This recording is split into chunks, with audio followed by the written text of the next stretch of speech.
I don't even remember what the hell we were doing. Honestly. Let's see. So you kind of started off after that random encounter with the highwaymen. Mm-hmm. Left there. Had a prisoner gnome with a boar that was riding along. Made good time to Vogler. On the way, though, you had an encounter of a wagon that was broken with some lizard-like humanoids, just like ransacking, looked like some knights. You took care of them. Don't really know what they are. Encountered some. When they died, they did some weird stuff that like paralyzed you and did some petrification stuff. Yeah. But nobody has a clue what these things are. One did get away that looked a little bit different than the ones that you fought. But during that battle, the gnome actually escaped with Tusk. After that, you brought the bodies. You figured out they were knights of Islamic knights, so you brought them to town. Made it to Vogler, where you saw Thornwall Keep, the river gate that has carvings of fish into it. Looks like they never used river gate by how much dirt and debris is built up by the gate. Making your way into town, you went over to the mayor's house because you kind of had a guide, a local farmer, Rye. Was it Ryan? Rye, I think, something like that. Rise or something like that. Yeah. So then you met the mayor, who was what's her name? Raven. Raven. You told her kind of what happened, and she said, "I think you should talk to Becklin or Baharian about that, who is kind of head of our local militia, who was the same person that sent you the invite to Espen's funeral." So heading you down to the Brass Crab, you met Becklin there. She heard your tale and asked for you to meet her at Thornwall Keep to deliver the bodies there, and she can keep them there, and she will figure out who these knights were. She didn't really know them, or didn't know that there was other knights in the area. You kind of knowing the background of the Islamic knights, they're not very well liked, even in their own homeland, and even necessarily by each other sometimes. So it's really of no surprise that she didn't know that these guys were up here snooping around for something. I think, is that kind of where we left off? Did we do anything else? I think we were going to do a shopping spree, but I think we stopped before that. Right. You were heading down to the market. That's right, and that's right where we stopped.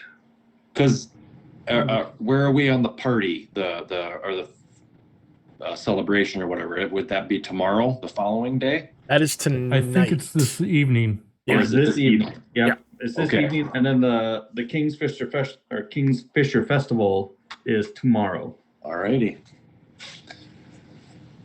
So yeah, we made it nick of time, kind of.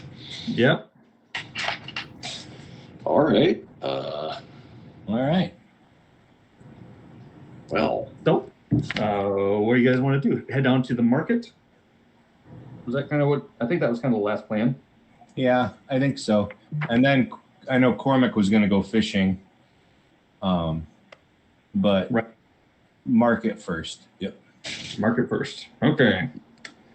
The market. Across from Bogler's busy wharf spreads the village market. Amid the collection of stalls, vendors, sell fresh fish, fishing supplies, crafts, and bounty of local farms, and all manner of mundane equipment. Okay. Let's see. One notable vendor looks to be a kender who makes fish bone puppets in designs of animals and sea serpents. Wow. Fish bone puppets. Yep. All right. So when you get down here, you're like, oh, market. I'll be able to,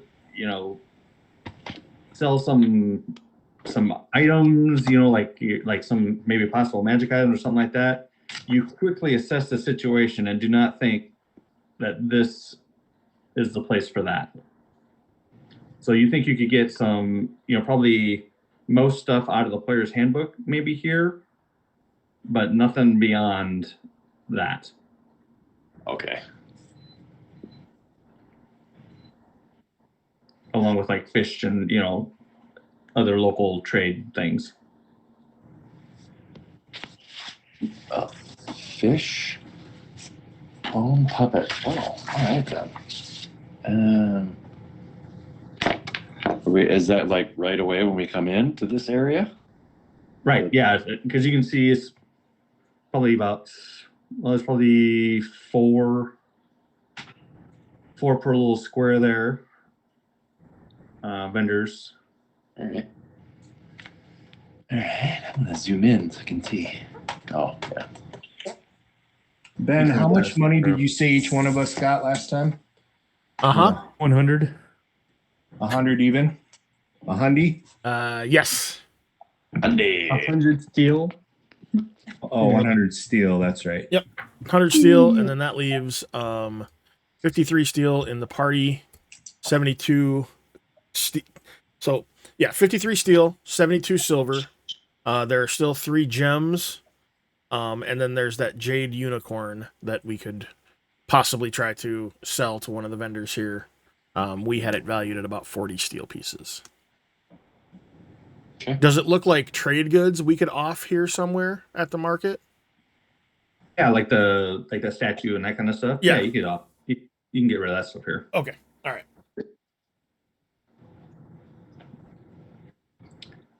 You could easily get rid of it for 50%, or if you guys want to try to haggle that, you sure can.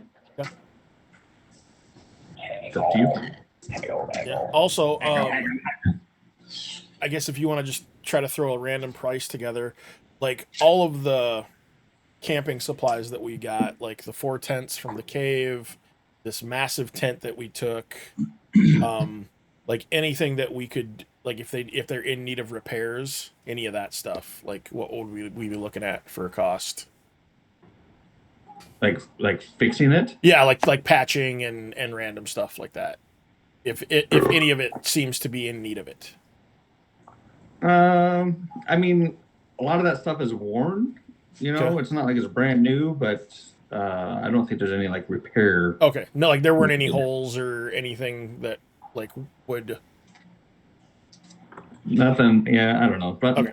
no, I don't think so. I think they would have probably kept it decent enough. Okay. All right. To not have any of that. Okay. I want to buy one of the bone puppets from the Kender. Yeah. Hey, Chad, can I do an assessment on what I think that the green glass blown dragon that I found is worth? Yeah. Oh, yeah, I have that platinum ring too that that's probably worth a good chunk too. Forget where I found that, but You found that in the little cubby in the tomb. that's right. Let's see. Go ahead and make a Platinum ring. Oh, excuse you. a history check. Shane. History check? Okay. Where are our guys at? Let's see. I don't know. Oh, We're do not, I yeah, have one? we're not on the map right now. Oh, Well, that's all right. I can My just bad. use. We were. I remember the wagon and Yeah. everything being brought over to Thornwall Keep, but they must yeah. have I wonder what happened. gotten removed. We fell That's all right. I can roll it just from the character sheet here. Yep. So We- history. We used the dwarf thrower. Oh, gee. Holy hell! That's a good way That to was start off. that was a surprise. I didn't get to see what it rolled until I X'd out all the boxes, and I was like, oh, all right. Yeah, you guys aren't in there at all. What the crap? All right. Look at it, 20. Well, I see how this is going to go tonight. 20, 20. He's around. Shane bribed his dice. Yeah, right.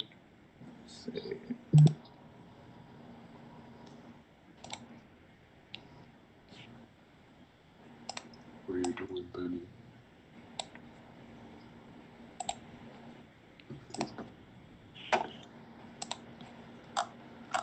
Dog.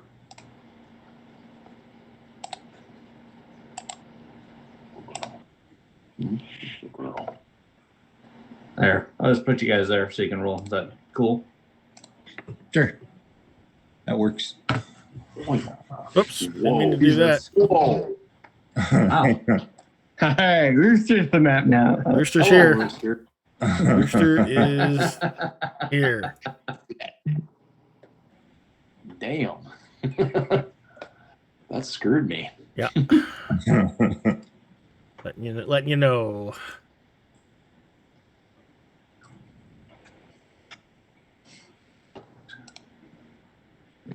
And over here. Well, that's not foreshadowing anything. Okay. All right, everybody got their character over there? I think so. Oh, he's gone. He's not there. All right. Perfect. I'm there. All right. Oh, yeah. Okay, there we go. I see it now. Got it. Boom. Perfect. Okay. Have we came Right, thank- straight from that battle on the road, right? With the Draconians. You what? Did we come straight from that battle with the Draconians? Yes. Yep. Okay. All right. Thanks, Chad. Yep. So puppets. Let's see. Puppet would be.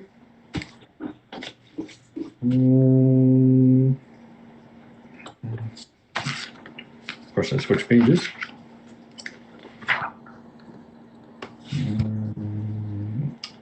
So the Kinder actually introduces himself as Frostman. And kind of looks you up and down and asks you what sort of creature are you? A talking living one. What are you? Well, I'm a Kinder, but I've never seen a talking living piece of metal before. Oh, this is your lucky How are day. you doing that? This is your lucky day. My name's Flank. Flank Frostman. No, just Flank, not Frostwind. I'm Frostman. Oh, you're Nice to meet you, Frostwind. Flank. Okay. Ah, got you. Okay. Malfunction. Who's on first? Well, I don't really know what I am, to be real honest with you. But I'm here and I'm interested in your puppets. So, yeah, can you tell me about them? Do you eat like normal? If a robot could sigh, he sighs. But he doesn't have lungs, so sometimes I eat, yeah, sure. Well, I love fresh turnips. Do you like fresh turnips? No, I don't think I did. I mean, do. Oh, well, you have to have some. They're in the garden over by Thornwell Keep. Oh, They are delicious. well, my friend over there, or over there. Oh, well, I don't know where he went.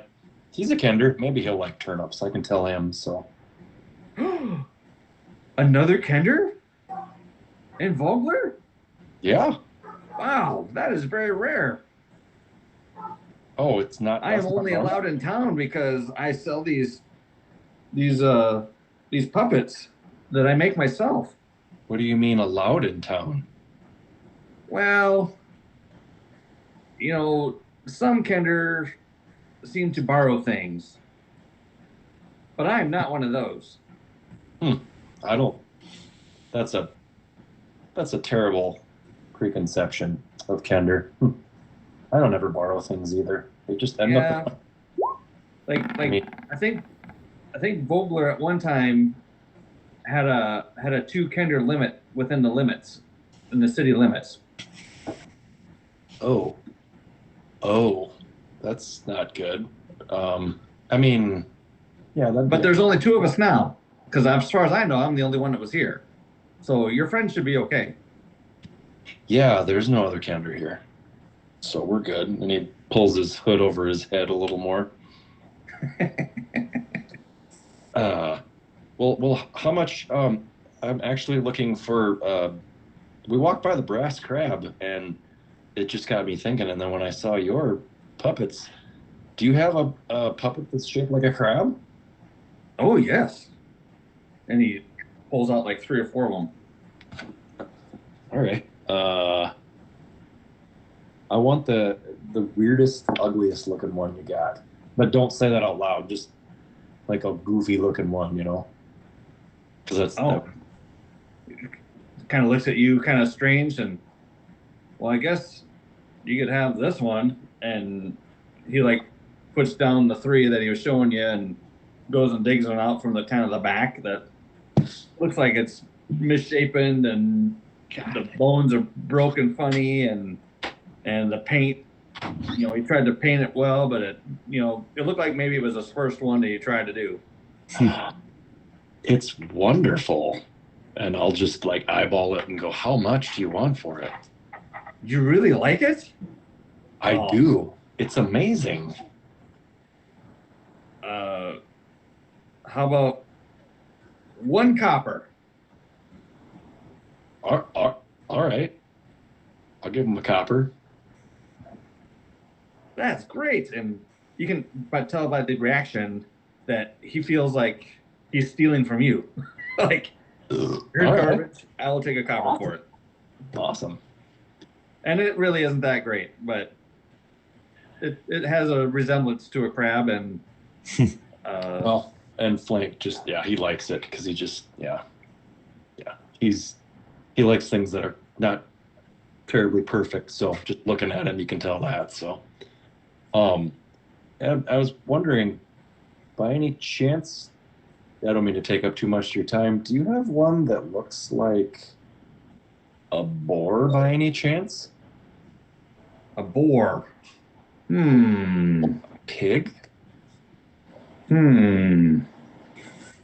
Well, he goes rummaging through, and you actually see one that it isn't the full body of a boar, but just like a boar head. And he's like, I have this maybe, and it's probably as equally as ugly as the one that you picked up already. Well, Flank will get a little gleam in his eyes and go, "Oh, that's wonderful. How much for that? Wonderful piece." Well, this one I put a little more work into, so I think probably 3 copper for this one. Okay. Sorry, I burped. Flank's like, I love it. I will take it. It's perfect. Great. So, hand it over. And you can see him like looking to the other vendors, like, look at the business I'm getting. Well, so you're saying there's a 2 Kender limit in town, huh? Well, there was. It's been a while since I've been here.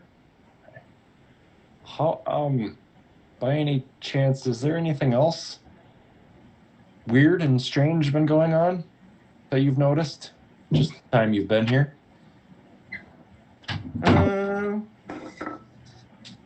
Well, besides you guys, no offense, but you're like the strangest thing I've seen in a long time.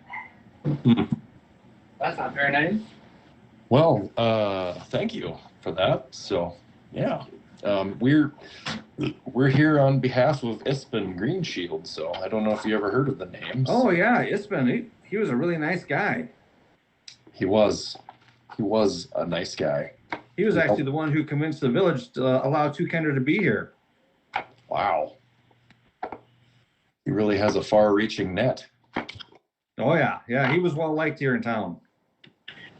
He saved my life, or, well, I mean, he set me on the right path, I should say. Saved your life? How did he do that? But anyway, yeah, he's a good man. So he's a good man. Yes, I suppose though I should be getting along. So there wasn't anything else other weird going on that you had seen though? No. Oh, okay. Well, maybe I'll have my friend come see you later. So I think he's fishing or something. Who knows what he's up to? Ooh, we could trade fish. I would buy them from him. Oh, Because as you see, my puppets are made from bones. I do see that. I think we could do that. I think he just wants to catch him. So I will let him know. Yeah, please do. I'll be excited to meet him. What's his name?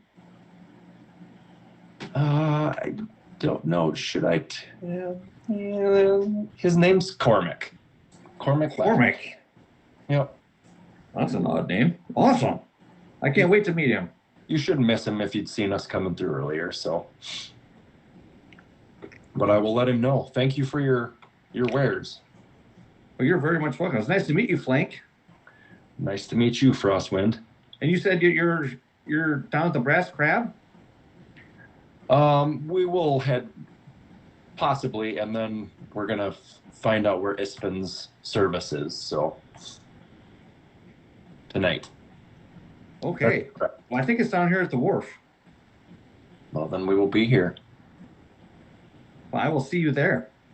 So that sounds wonderful. And then I'll just turn and like run towards whoever's closest to me. Yeah, you can tell that this conversation could keep going on and on and on and on if you let it. Yeah, and I kind of know that, so I'm like,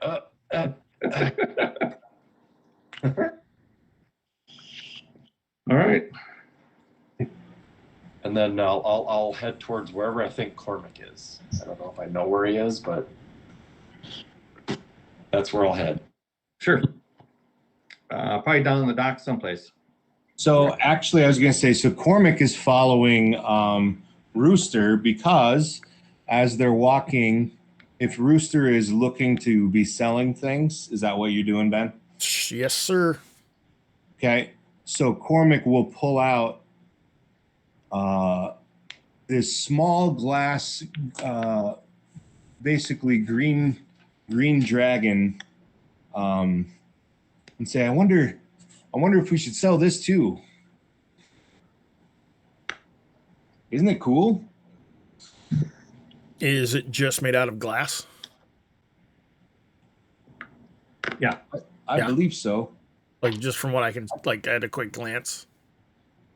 I bet we could Yeah. get at least 10 steel out of it.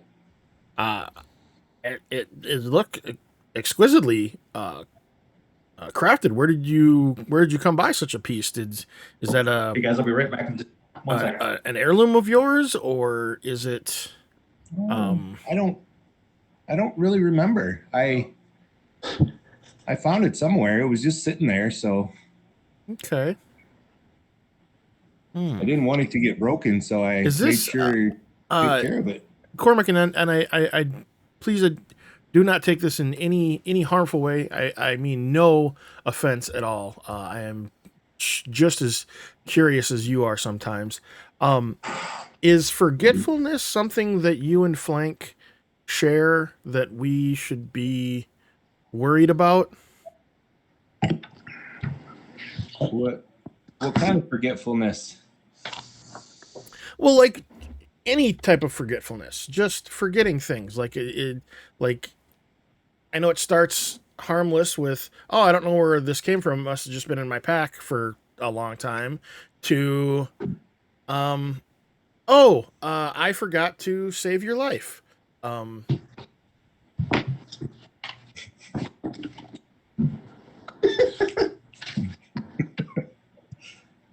Well, I don't think I would forget to save someone's life, but Good.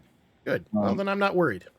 Well, yeah, let's add it to this other like little unicorn that we got, and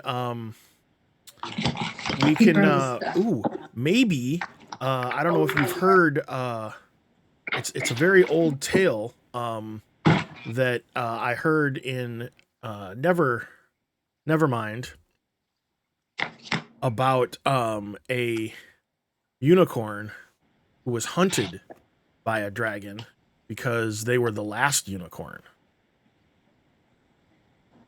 Really? And I wonder if we could piece these two together and turn it into figures from that story.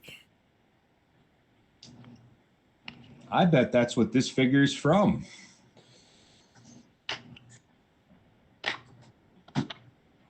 Wonderful. Let's see. Well, Did you say the last? I did, yeah. Okay. I'm just checking because, yeah. Okay. All right. Carry on. So yeah, we'll kind of peruse the markets, and as we get there, my attention to Cormac is 0. And I'm looking for anyone that would possibly be selling like jewelry or art pieces. Yeah, there's people that have some craft stuff there. Okay. All right. Okay. So, as soon as Cormac sees Flank, he will run over to Flank, but not before handing, if he hasn't already, handing over the green dragon to to Rooster. Here, you better hold this. Oh, excellent. Yes, thank you. I gotta go make sure Flank remembers everything. Okay. And it's funny because I'm running towards you at the same time.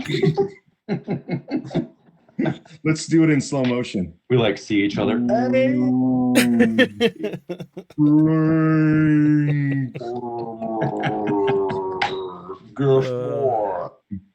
Hey, Flank.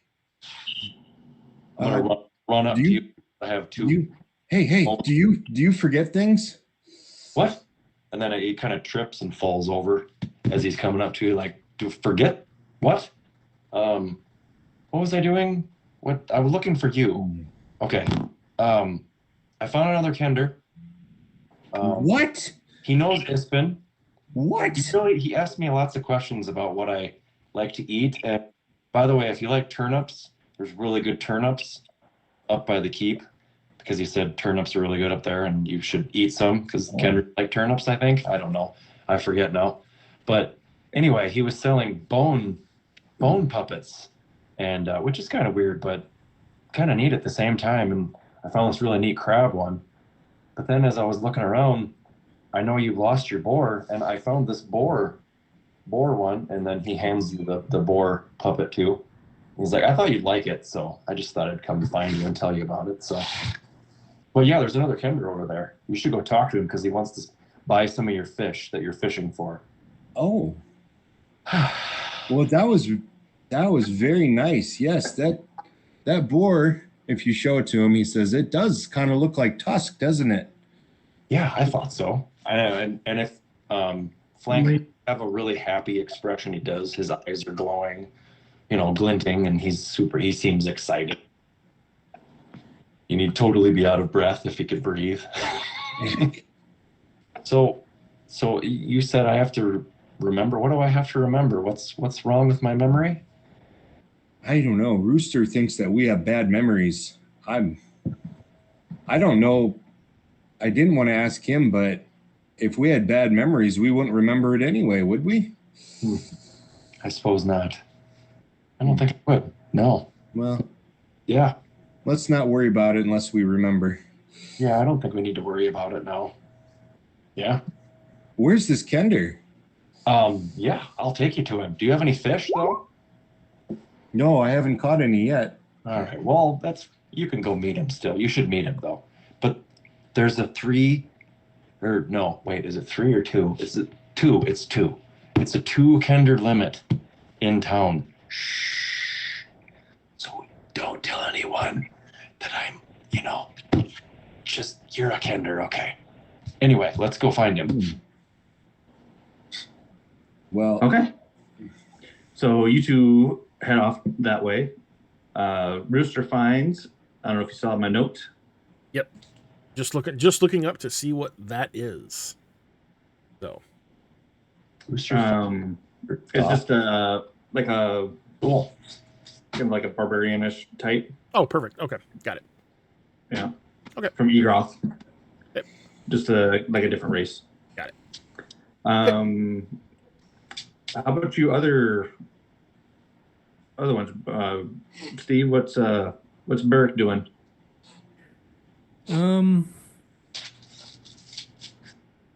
I'm gonna go and try and find a few flasks.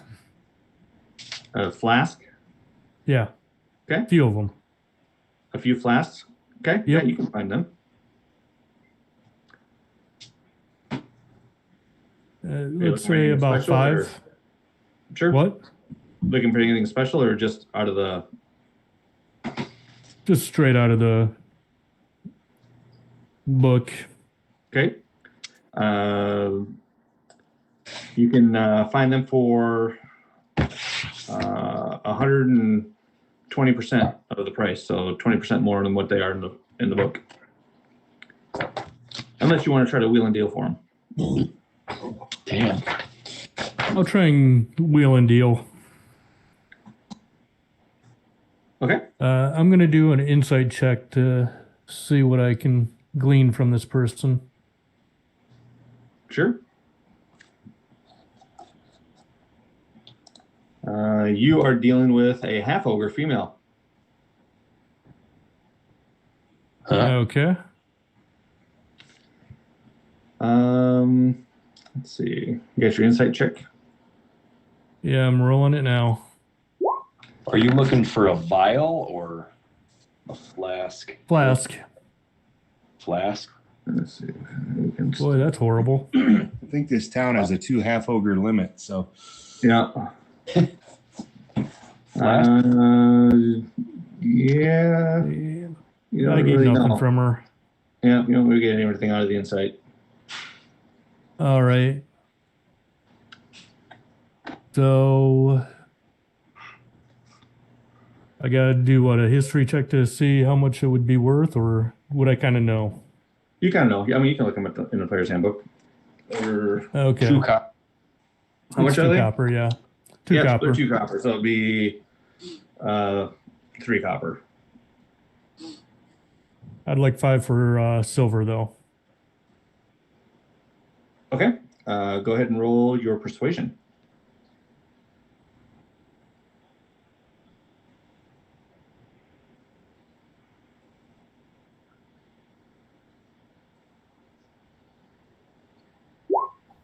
Hmm. oh, Yeah. I think we're gonna have to stick with a 3 copper. you knocked over a whole display of them.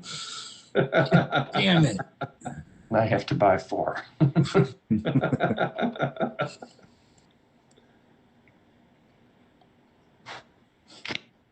Let's see. I don't think there's any penalty for really messing it up. I think it's just gonna stay where it is. Yeah, just stays where it is. But you can try to Yeah. get. Remember, you get 3 shots. I'll try it again. Okay. Oh, I lied. There is one penalty. She says, actually, you know, these are really nice flasks. I think they're worth 5 copper each. Oh, me and you know that these are just run of the mill flasks. I've seen 1,000 of them in my lifetime. Okay.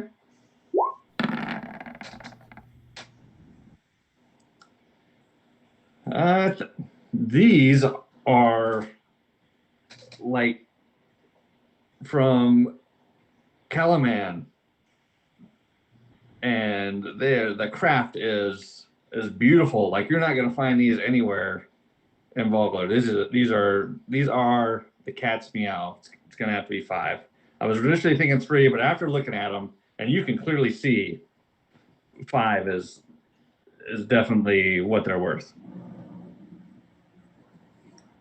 Oh, I can see what they're worth, and they're not worth that.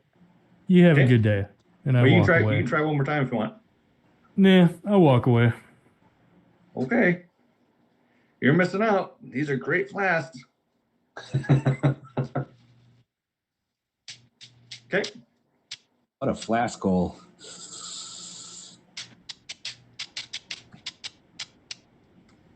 All right. Yeah, that'll be all that I do. You you should have threatened to have your kender go in there and check the glass if Ben,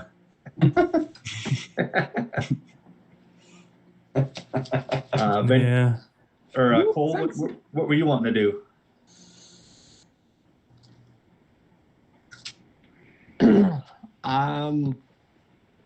I didn't really. I'm just kind of waiting for the funeral, I guess. So you guys just sitting back and watching the show? Yeah, Are you going down to the market, or are you staying up at the Brass Crab?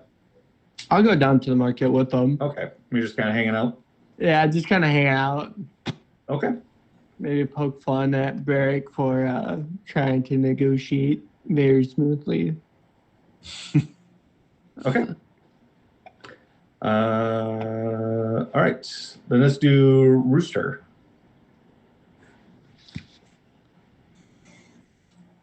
You come walking up, and you can see like the happiness glowing from this woman as you walk up.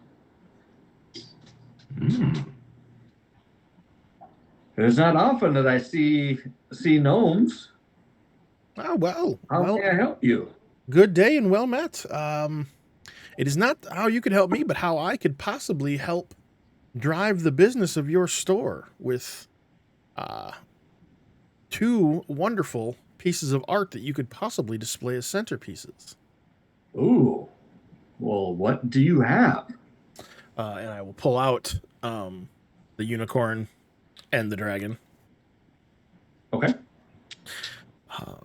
It is said that an elf maiden was trapped in the body of a unicorn and wandered the land for many hundreds of years, never finding more of her kind. An evil dragon found out about this young unicorn and craved the taste of her flesh, being its favorite meal. These wonderfully crafted pieces are replicas of the 2 creatures from this tale. Wow. A matching set. How much are you looking to sell these for?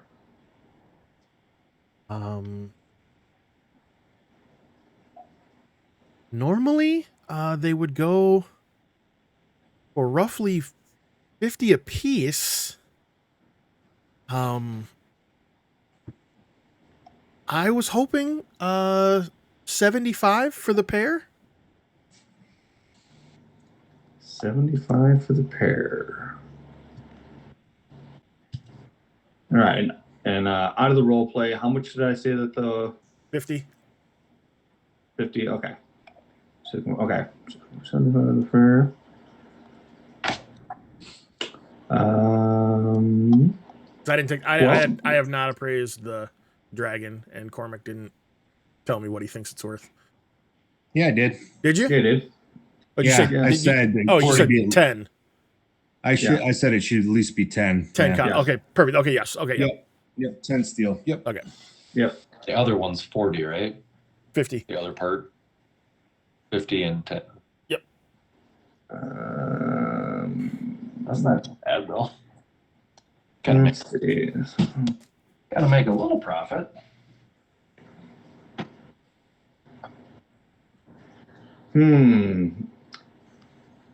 That's a little rich for my blood. I was thinking I'm more at probably 40 steel is where I'm thinking. How about 60? Okay, go ahead and roll your. You can do an insight too if you want. I will do that first. Yes, as she's contemplating. Mm-hmm. What is you said jewelry, right? Yep, she's a jeweler. Hmm.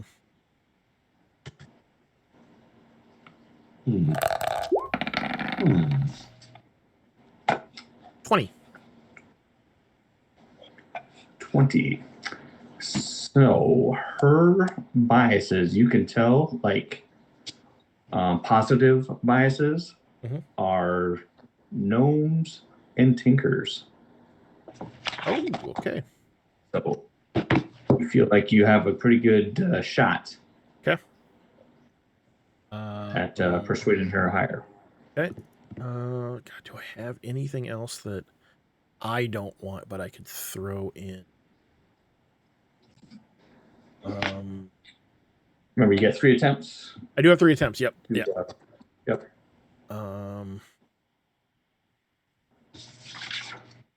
Okay. Yeah. Before I try to sweeten the deal at all, I'll just make a roll. Okay. So that's the Persuasion. we're at step 3, right? And The you counter, have- the counter offer. Yep. Got it. And you would have advantage. Perfect. Because I need it.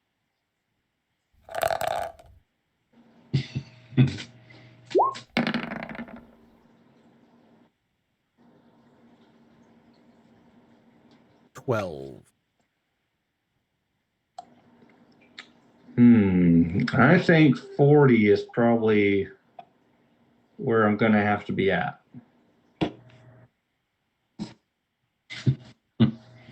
Are you all alone? Yeah. Yep. Is you drive a very hard bargain. Well,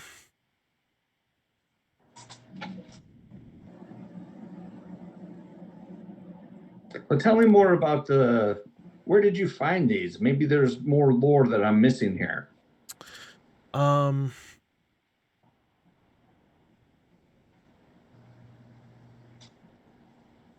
Where did we find that jade unicorn?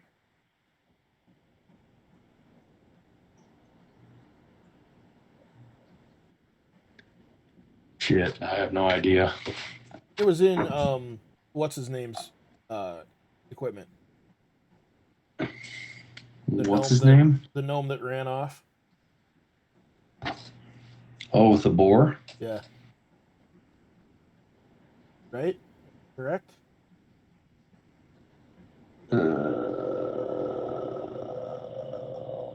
Shit. I know. I haven't been writing down where we get the stuff. Probably. I believe that is where we got it. It was with that crew. Yeah. Yep. It was in the dart that had the goo on it, that had a bunch of steel, the gems, and then the unicorn.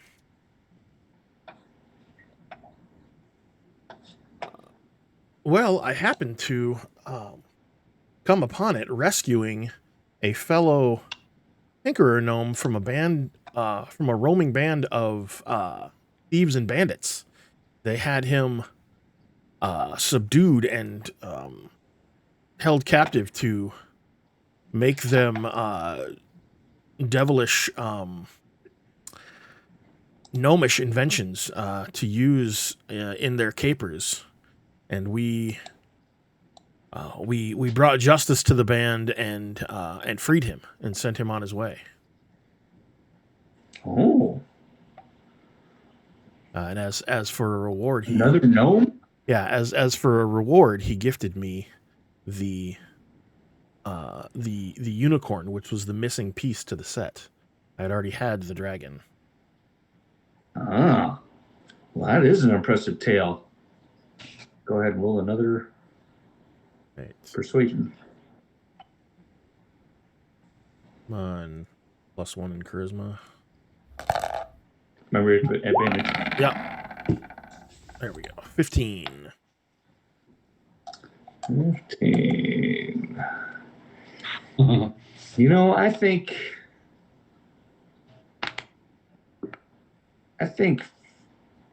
how about 55 steel?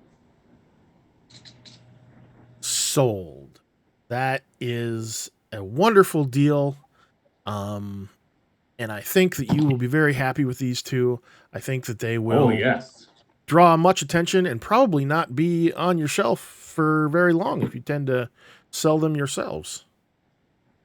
Yes, thank you. Very good deal. If you have anything else like that you come across, you be sure to find me. I will, and it is so rude of me.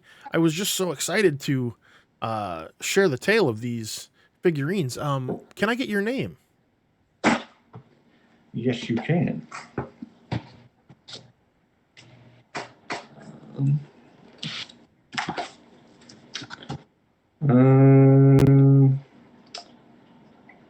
Quissa, Quisa. Brone, Brone. Wissa, it is wonderful to meet you. What is your name? Oh, you're good. My name is Rover Oakton Owls, Stonework Tinkerers, Endeavor Redley, Cobblestone, Opal, Greystone, Brass, Underhill, Running, Nevermind. But you can call me Rooster. Oh, that's quite a mouthful. Rooster, it is a pleasure to meet you. You as well, and I will spread the word of the wonderful wares that you have on display. Some of my other companions may, in fact, even be interested in some of the items that you have for sale. Have you been in market long? Do you have an established shop, or are you more of a traveling merchant? Oh, I live in town here. Wonderful. I come down here and make jewelry and, search for it in the shores of the Vanguard River. And now, many of my stuff is made here locally. Oh, wonderful. So this is something that is a little, that might throw you for a little bit of a surprise, but I dabble in the ways of the arcane. Oh. Do you know of any sellers of scrolls, or if there's something other than the keep that would have a library that I could possibly peruse while in town? Well, Vogler's a pretty small town, but Calaman would have what you seek. Okay. Which is just across the river. If you take the ferry over by the Vogler's crossing, you can get there. Well, wonderful. It has been quite some time since I've ridden a ferry. I mayhaps have to see if they can take me over there. Just they're kind of a guarded crew over there. Just be warned. You better have your story straight before you go there. Just a word of yes. advice. Of course, yes. Yes, always on the up and up. Well, Quissa, it was wonderful to meet you. Wonderful doing business. And should I come across any other lovelies, you will be the first that I see. Excellent. It was nice to meet you too. Okay. All right. Okay, let's do Cormac and Flank heading to Frostwind. Oh God. Here we go. Hold back. Almost. All right. So I'm assuming we're running, right? Yep. Yep. Okay. It's the Tin Man and Dorothy going down the road here. When Great. you guys were running at each other, I just thought of Dirty Dancing. Yeah. I'll lift you up. You don't want to lift me up. All right. So if we run up to the vendor, Yep.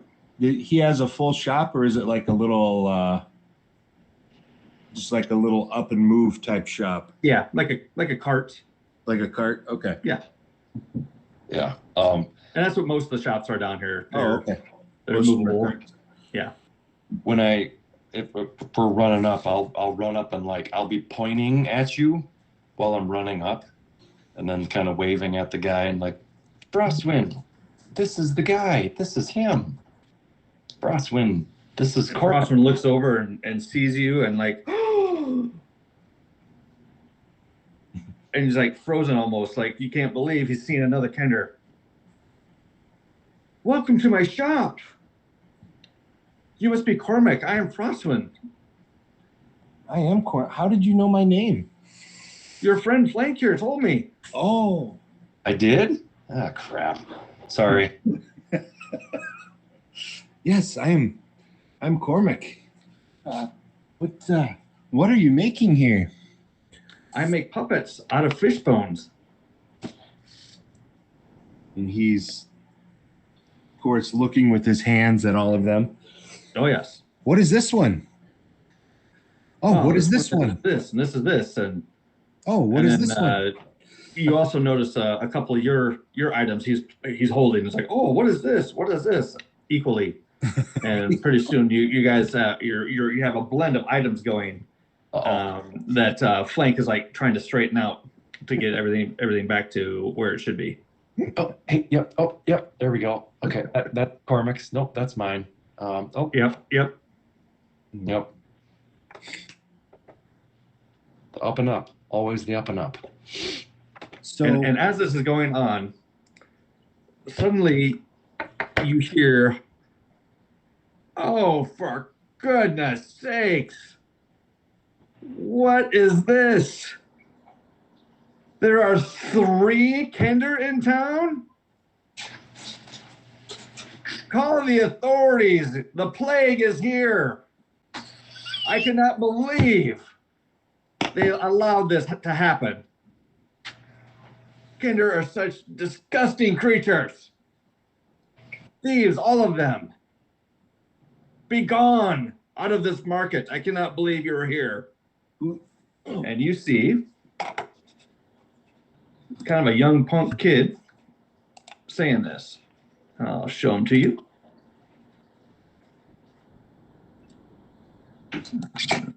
Man, we're able to hear this, right? Oh yeah, he's just maybe two carts down. Okay, so I opened him up in your player handouts. Okay. All the way to the bottom. Yep, Horace the Younger. yep. is he a If I just do Malfoy? this, do you guys see him? Does he pop Yeah. right up? Yep, I got him. Oh, okay. Sorry, I'll start doing that from now on. He looks like an influencer. He looks like a Malfoy. Yeah, it does look like Malfoy. That's really funny. My eyes just roll. And he looks over to the other vendors. Are you seriously allowing this? You guys will be lucky if you get out of here with your carts. What do you? Is he within earshot of us? Oh yeah, like he's only two carts down.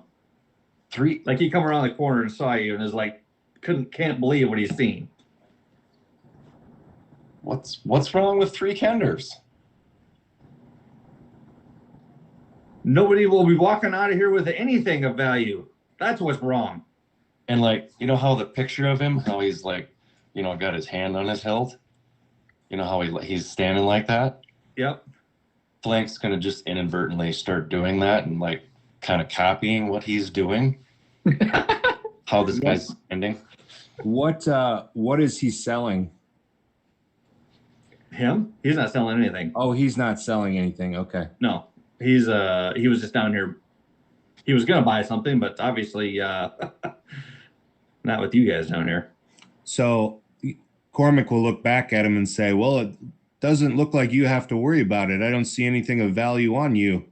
And then I'll go back to talking with Typical Kender. with Frostlin. Don't see royalty when they see it, don't know it. I'm Pests, rats. It might as well be rats. Frostwind. All Kender rats. Yeah. Frostwind, are you royalty? Well, I'm not royalty, but Oh, he's an a-hole. he said he was talking about royalty. I thought maybe it was you. I didn't know. Well, he thinks he is. Him and his dad. All they are is just a bunch of, well, I can't say. And nice company like you guys. Is his dad's name Roy LT? No, that's the stupid thing. His dad's name is the same. Varacus. This is just the younger, his kid. Doesn't even have a new name. Wow. No, Wow. And but yet they think their family is all that, and can tell everybody what to do, and I think it was actually his dad that was trying to ban all Kender to begin with. I am over exaggerating my laugh as I'm bent over pointing at this kid and laughing and laughing and laughing. Can't even get his own name. Wow. Well, I don't see the joke at that. The And he younger. just like turns around and walks off in disgust. He's walking back into town.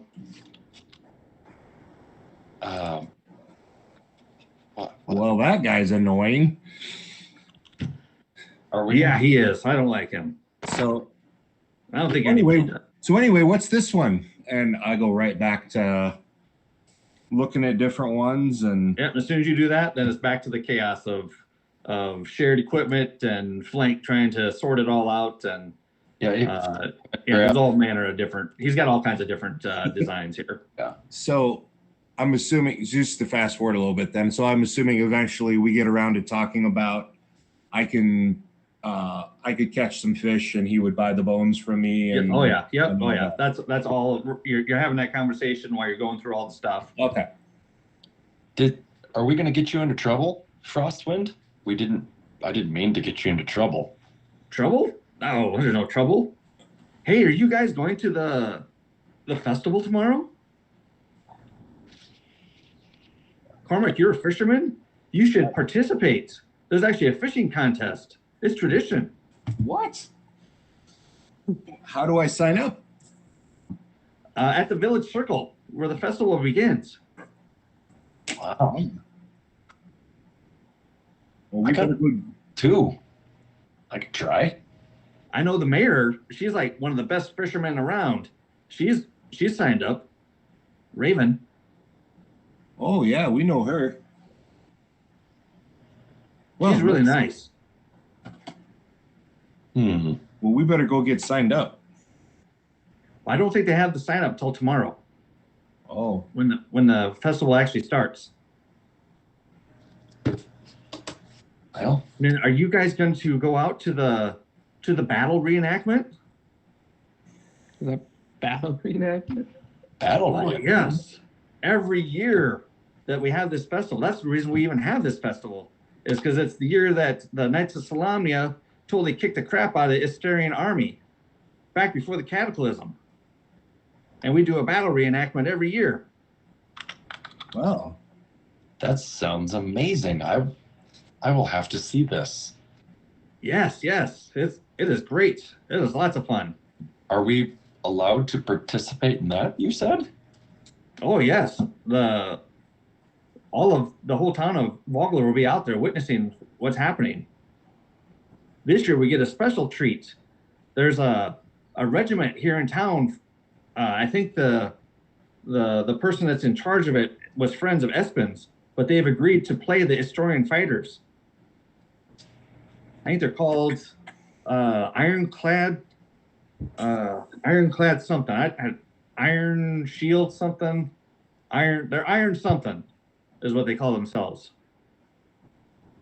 But they're just camped outside of town.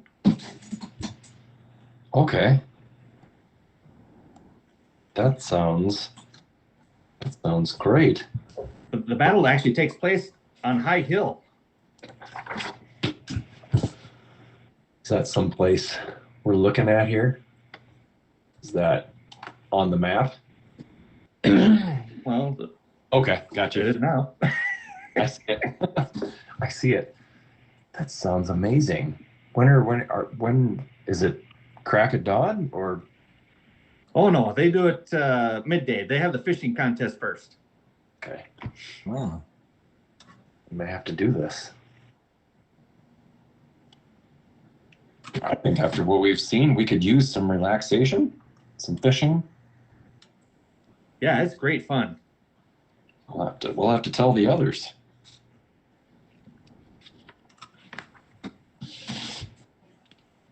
So- Yeah, please do.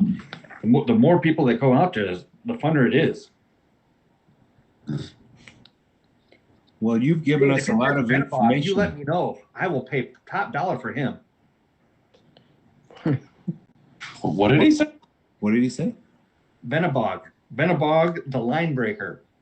It's a known cursed carp that's supposedly 8 foot long. Everybody tries to catch Venabog, but nobody's been able to do it. But if you catch him, I will surely buy him from you. Cursed. Top dollar. He's a Or top cursed. gold. Hmm. Okay.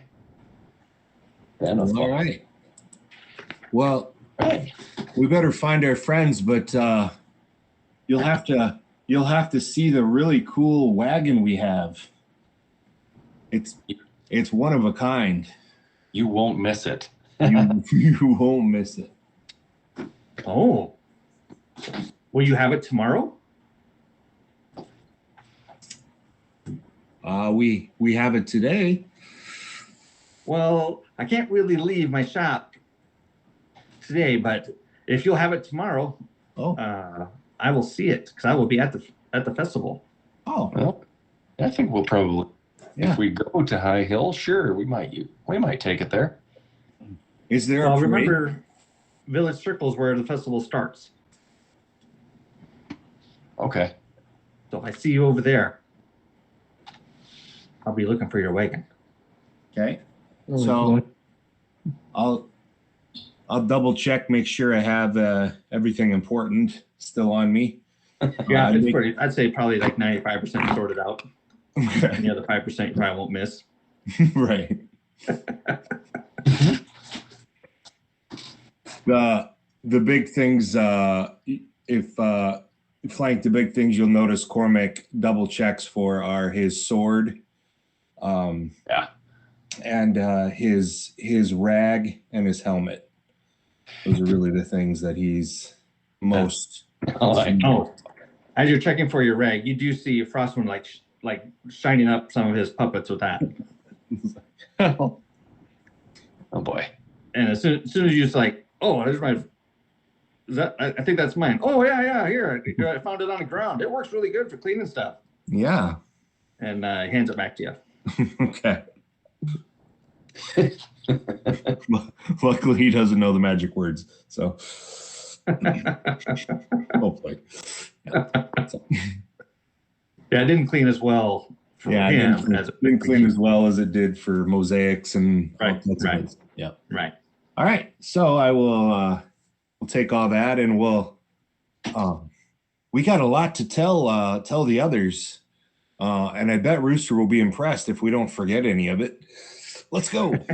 Yeah, I mean, sure. Yeah, let's go. Okay. Where are we going now? That tracks. Flanks. So I think everybody's kind of maybe gathered around where Rooster's at, Okay. because he's over there wheeling and dealing and all that stuff. Okay. So as soon as that, you kind of get right over there as soon as he's gotten done with that transaction, and he's walking away.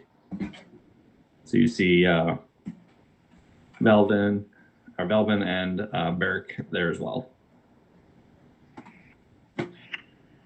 Brewster, Melvin, Barrick, what are you guys up to?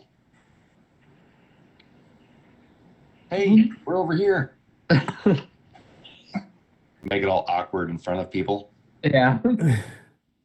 You know, embarrass. It's like your kids embarrass public or something. Look what we found, and I'll hold up crab and shit. So I will. If is everybody there? Are the five of us together now again? Yep. Yeah. Yep. Okay.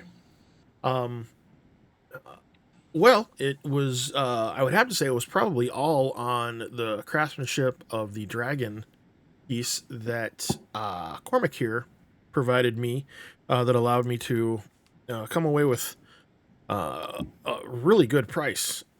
So here is 10 steel for everyone. And should we need repairs or anything else for the party, the remaining 5 steel will just go into our collective fund.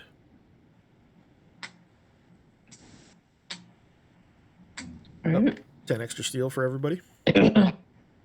Nice. Cool. Did you tell him about the dragon and the unicorn? I did. Ah. I did indeed. And that story will hopefully carry on with the set pieces now.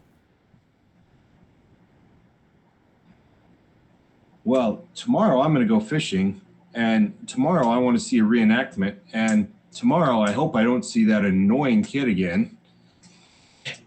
Yeah, we may have What? broke a rule, by the way. What? Start from the top. The top of what? Okay. Hello. Of your. I bought a bone crab. Okay. Do you want to see it? Not relevant, but maybe later. There's a Kender vendor. A Kender vendor. There's No, a Kender vendor. I actually That's wrote that in my selling notes. things. Anyway, yeah, we met another Kender. He was selling bone puppets, and he told us all these amazing things that are going on this weekend. He knew about Ispin's service. There's a huge fishing contest, and the mayor's really good at fishing, so she's probably going to beat everyone. And then there's a war reenactment from the knights defeating Istin something soldiers. And Yep, the put them Itarian in soldiers. Itari. And yep, he said we should go. So, and to bring the wagon. All right. Wonderful. Well, good. Sounds like a little bit of And there's excitement. 2 Kender limit in town. So we may have broke that rule. How? Well, I only see one. We're Kender in only our 2 party. Kender. Yeah, I don't know how we broke it because there's just you and him, so I don't know why Yeah. it's broke, but Who informed you of this rule? his name was Dorcas the Younger. Is he? His dad's called Dorcas the Older. It's Yeah, quite they- the. They're not very original with their names. No, I hope that I can see where the ridicule for I mean, generations make to sure come could be. when you guy, and I'll describe him. Remember, when you see him, make sure you get his name right, Dorcas the Younger, so he Okay. knows when you say it. So, Okay. yeah, he expects you to. Do you Say do the you name do you properly. pose like him too, like how he was standing? Yeah, like Okay. douchey. Okay. So, right. Duly Like, noted. curiosity, is there a Dorcas much younger and Dorcas much older? Yep. Dorcas, and the Dorcas the Ancient or Older, whatever works. I mean, look at hair. Don't you want to just hit it with something?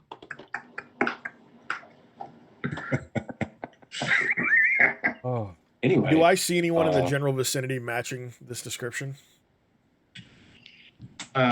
You do kind of remember catching a glance at somebody, but he's not like here now, Okay. All right. like walking off. Okay. We'll make sure to point him out when we see him. You can't miss him. What a Dorcas. yeah, he's really mad. He's really grumpy. I don't know what's going on. I forget why he said he was grumpy. Okay. Yeah. But I'll give you. I will Rooster- stare straight at Cormac when Plank says he forgets why he was grumpy, and I just kind of do the like. See, and knows. I'll look at him back and I'll say, see all the things we remembered? What do you mean? We did remember everything, right? We did remember everything. Oh, you two are looking at each other funny. Okay, that's all right. Do I have something on my face or? Okay. How long until we have to be somewhere? I was gonna go fishing. I'm gonna catch that big fish. Can I? I'll look at this just by judging in the sky. Do I know how much time we have till nightfall? Yeah, you probably got another 4 or 5 hours. Okay. Oh, geez. Oh, Yeah, you got plenty I'll of go time. fish with you. Yeah, you guys have plenty of time. Yeah, I mean, do you guys want a puppet like this? Because he makes really good ones. They're really great.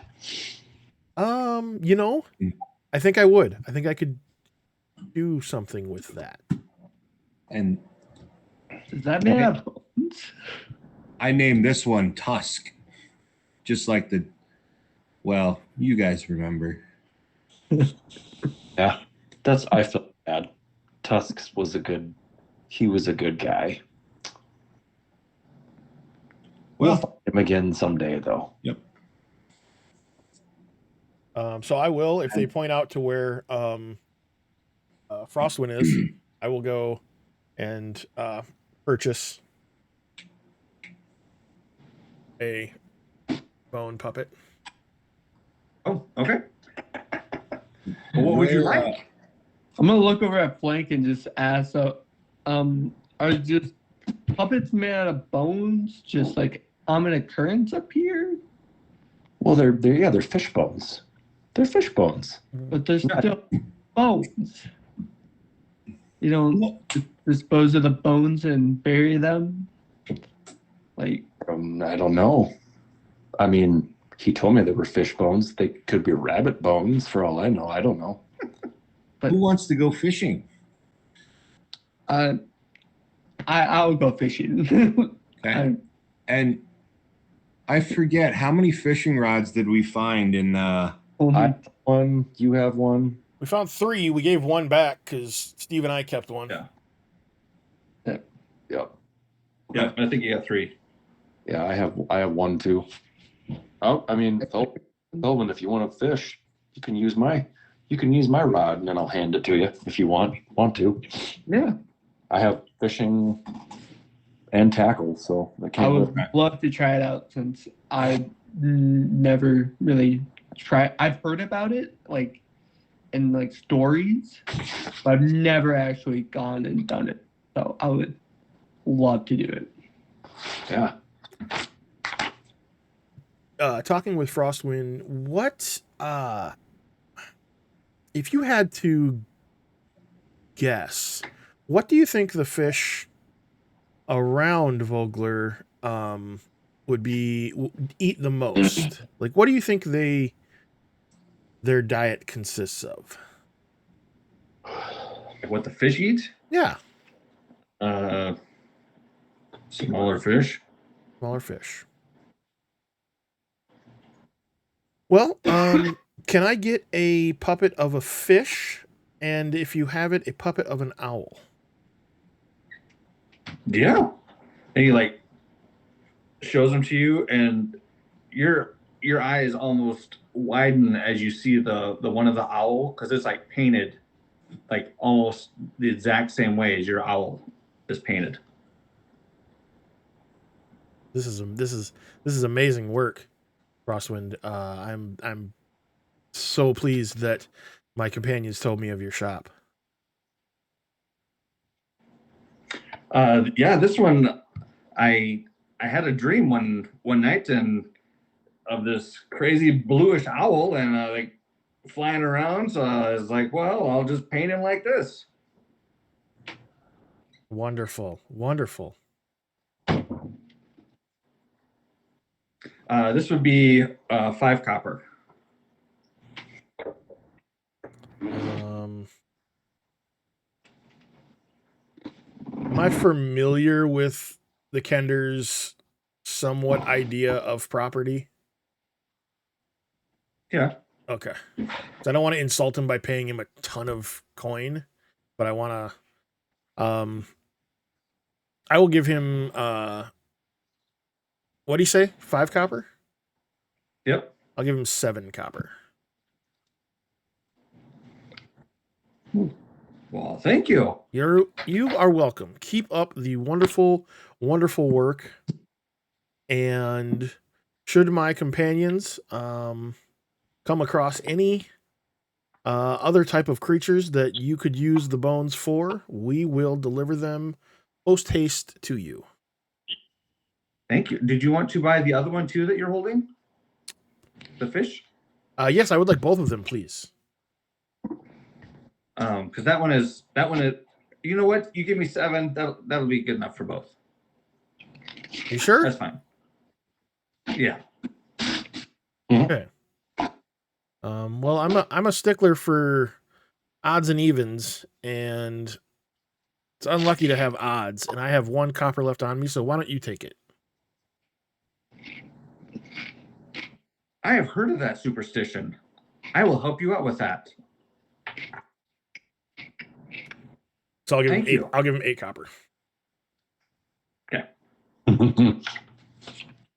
I hate odd number shit too. Okay, perfect. All right. How So heading down to the wharf. Yeah, about how big is Oh. the fish? Like the fish puppet. They're like maybe like a half a foot or so. I mean, they're not huge. They're Oh just, yeah. No, I was wanting something like almost like bait wise size. Oh. Or Well, he doesn't or really a have anything- like a little bigger than bait size. So you're looking for like a lure-ish size. Possibly. Or like the little like wind up bath toys for fish. Yeah, he probably has one. Okay. Yeah. Yeah. Perfect. Yeah. Cool. All right. That would be like probably like bright orange. That's even better. Great. Perfecto. Okay. And then I will, since Okay. they are out fishing, I'm gonna go. If we are, do we have rooms at the Brass Crab, or are we staying Yes. in the keep? Yep. You have rooms that are paid for at the Brass Crab. All right. I will then, if Plank and Varric are still with me, I'm gonna head back to the crab. Maybe grab a bite to eat, and get ready for tonight's event. Okay. I'll go back to the crab with you. Yeah. Flank gave his pull, so he'll go back with you guys. 'Cause he's good. All right. Okay. You go in there and you can see that they're setting up for like the meal after. They're starting to get the tables ready to go and decorate. Yeah, getting stuff going. But you won't be in the way for your meals and all that stuff. Yeah. Okay. So head down to the wharf. Yep. Well, where would you like to go? Which dock? Pick a dock. Probably Penny. like, are these open down here? All right, what are we allowed to fish off of? Well, Yeah. you're taking a look at the docks, and it's pretty busy. Like you see boats coming in and out. Like fishing's kind of a big deal. You're starting to kind of gather for this town. You see a human kind of as soon as somebody pulls up, and he comes running down the dock and talks about cost and all that, and then you see another probably like kid, I would say like teenager, also doing the same thing, but his demeanor is a lot less businesslike, and more of a just pay. You know what you pay. I'm not gonna fine you for whatever you did wrong. Just don't do it again. That kind of stuff. So the older one seems more of a stickler, enforcing the rules, where the younger one is kind of letting it slide with stuff. Enforcing the rules of the boaters? Yeah, of the boaters, and making sure they're parked where they should be, and that they're paying their Okay. tax for being there. And Is there a dock where there's not boats on? Do I see anyone else fishing off of a dock? let's see. Probably the most fishermen you see are probably over here, Where? over this way. Do you see a shade? You see me click? Oh wait, I'm sorry, I'm on the wrong way. Right here. Okay. We'll go there then. I'm clicking like crazy. You guys can hear me. No, I can hear the clicking. I just can't see it. Okay, we'll go there then. Okay. Yeah, you see a few other people fishing. All right. Well, We'll cast away. Okay. Let's see. Corbett, what do I do? So he'll kind of walk you through it and show you. Yeah, we're gonna basically try to catch in this area right here, and kind of rigs up your lure. And okay, hold on to this rod. Don't throw it in there, or Flank might be mad at you. Yeah, that If you feel a nibble, and it basically goes through all the fishing rules or the kind of the basics with you. All right. And you actually find that it's the most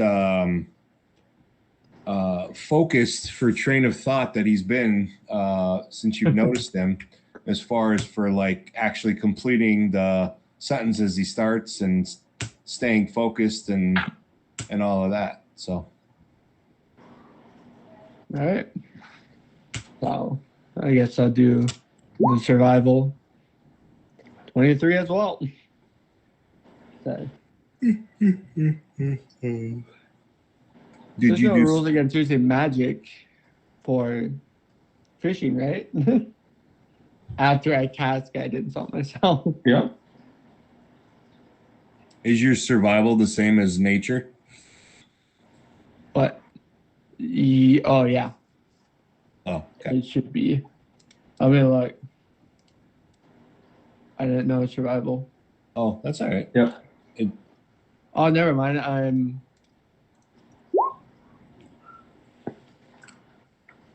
Actually, be a 25. 25. You're a natural. Okay. Roll a d20, each of you. 20. 8. Okay. Okay. So, this would actually be a practice for me for the roll contest. Yeah. Oh.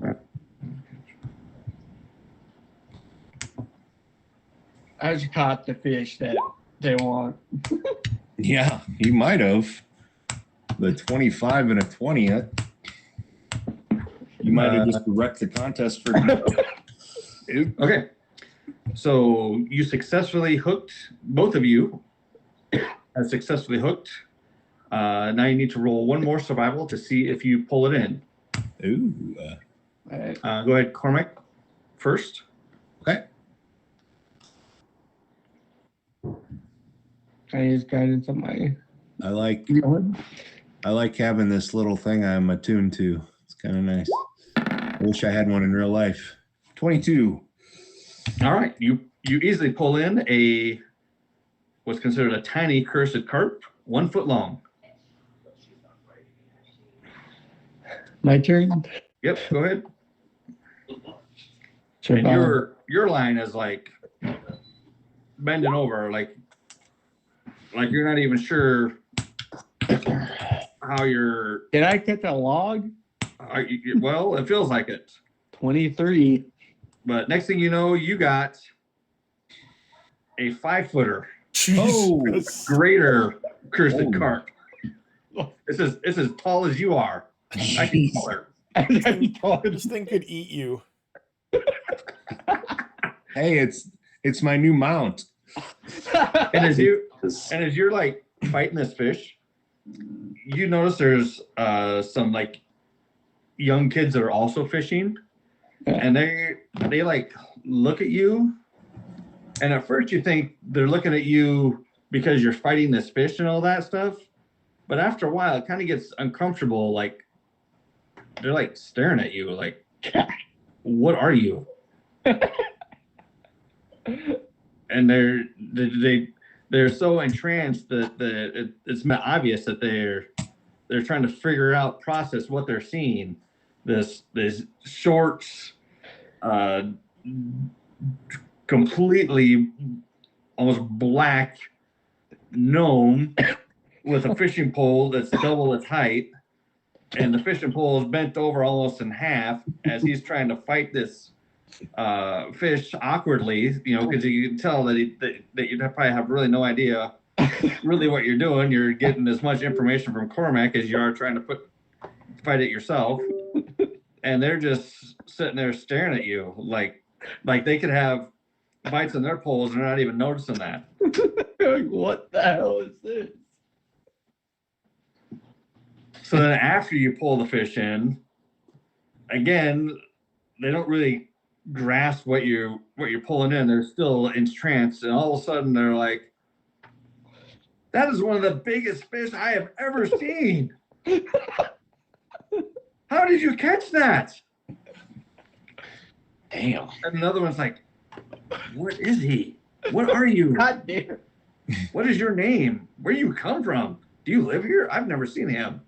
And it's like between these 3 kids, you can just see the light bulbs going off, or you're trying to, like, the question marks above them, trying to process of what they're seeing. Yeah. Well, you young kids are in the presence of the Fisher King. The fish. The Fisher King? Go. My uncle would love to meet you. Oh no. He's the owner of the Fish Bowl. We must go. We must go. What is the fish bowl? Yeah. Fish bowl. Well, the Fish Bowl is my uncle owns it. It's a great tavern in town. Should we bring the fish? Yes, we must bring the fish. They're gonna want to see it. All right. Got a fire fish. All right. Well, Cormac, you're getting us into this. Cormac will help you get it all strung up and everything, and we'll say, well, I think we've caught what we came here to catch. Let's. You notice after all the commotion and you got the fish up and talking to the kids like down the dock a few times. There's also a couple adults, humans down there just staring at you guys like, what am I even looking at here? What is going on? They're like questioning their own ability to fish because you guys just pull up, catch 2 fish, one a giant, and they ain't catching anything.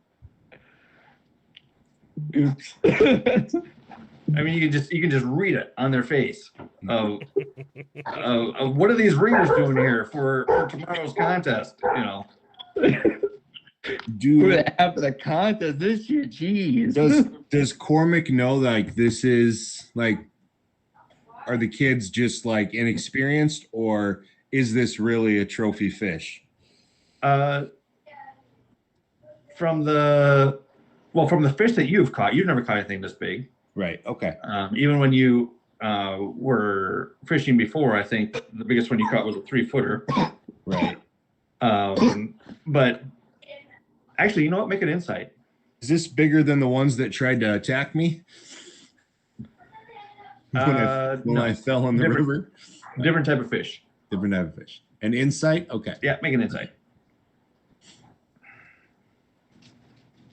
Amazing at fishing in real life and in game. Jeez.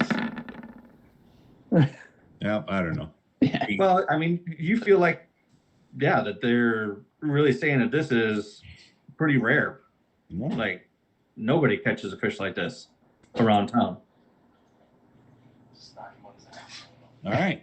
Well, That's what bring it to the fishbowl. yeah, bring it to the fish bowl. Did you guys see where I popped that up? Yep. All right. Yep. Wait, so they kind before of I go there, can I go to the brass crab and just show off my fish to like Barrick and Flank and all them? Oh, nobody goes to the brass crab to show off their fish. Everybody goes to the fish bowl for the fish tails. Only this isn't really a tail. Come on, you must go. All right. As we're going, Cormac says, "I'll run in and tell the others to follow. All right. Keep going." You hear one of them talk to the other like, I wonder how many fish pies could be made out of this thing. Like, I don't know. It's got to be a lot. And so you make your way over to the fish bowl. It's a 2-story building, odd shaped. It's kind of cramped inside, but there are quite a few fishermen. You can tell by being down the docks now, kind of what their garb is and all that. There's quite a few crowded in here, and it's kind of a hearty place where they literally tell fish tales. So they go, well, I caught 5 fish today and off of this, and then the next guy is like, well, you caught 5, well, I caught 6 doing this, and well, I saw your 6, they were only 2-footers, mine were actually this. That's the banter back and forth. Yeah. Is pretty ridiculous in here. However, you come in there and Holden it's taken probably you and the 3 kids because now you've just now noticed that Cormac isn't with you. Yeah. When you finally get in and everybody like stops and it's like you can hear a pin drop. When it's loud ruckus, you come in with this big 5-foot fish and they're just like, you can't tell if they're looking at you or the fish. It's that awkward. And the kids yell out, we just saw him catch this fish out of the Vanguard. It was amazing. and then you hear this big cheer and all this stuff, and out comes kind of an older gentleman, and they yell to him, Uncle, come here, look at this fish. Can you believe that they caught this right here off our dock? And so you see like an older human, and he's got the bib and all that on, and kind of a deeper voice is, oh, that is a nice fish. You say this guy here caught that? Yeah, I caught it. Well, how much would you like for that fish? God. So Chad, Cormac pokes his head in real quick to the brass crab and basically just says, do I see the rest of the party? Yep, you see them there eating. Okay. So almost out of breath, he's like, come quick. Velvin caught a monster fish. Come on, we're going to the fish bowl. And then he runs out. He does not wait for a response. And runs. You hear Yelmy say, the fish bowl, who is the proprietor of the breast crab. Oh. You don't hear that, Cormac, but the others. Right. Did. Gotcha. Okay. A fish ate Velvin? What did he say? Caught? Velvin, I think Velvin was attacked by a monster fish. Right. So the guy at the fish bowl introduced himself as Elthar. And what is your name? And where do you come from? I did not recognize you as a vulgar resident. I am Velvin from the Underdark. I have never seen a fish like this.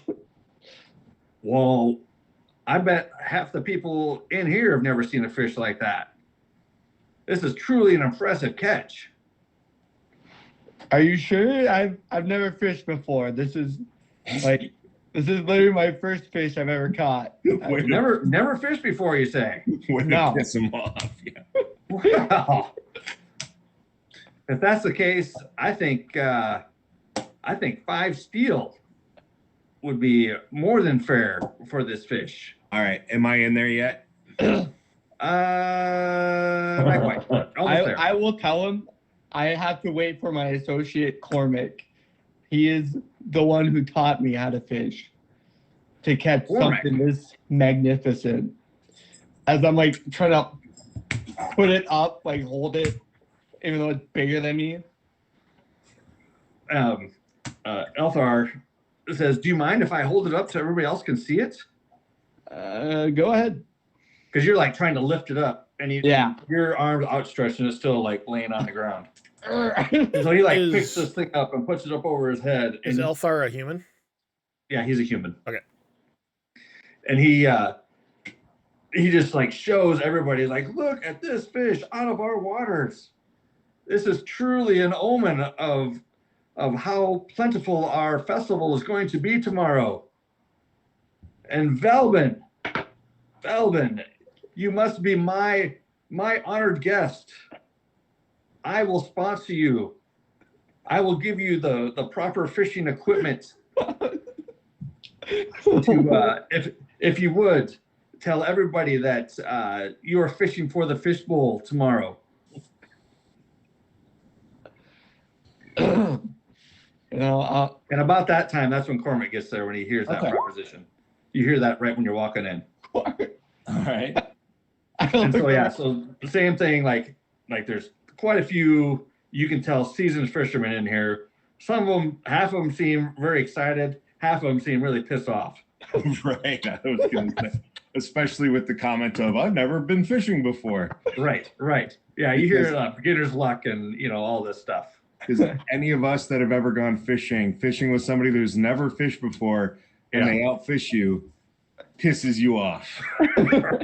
Right? It's like, seriously? What the fuck? Seriously? What the fuck? Okay, so So yeah, so you Valvin, you now he actually picks you up and seats you right next to the fish, and then next thing you know, there's drinks next to you. Everybody's celebrating at how awesome it is.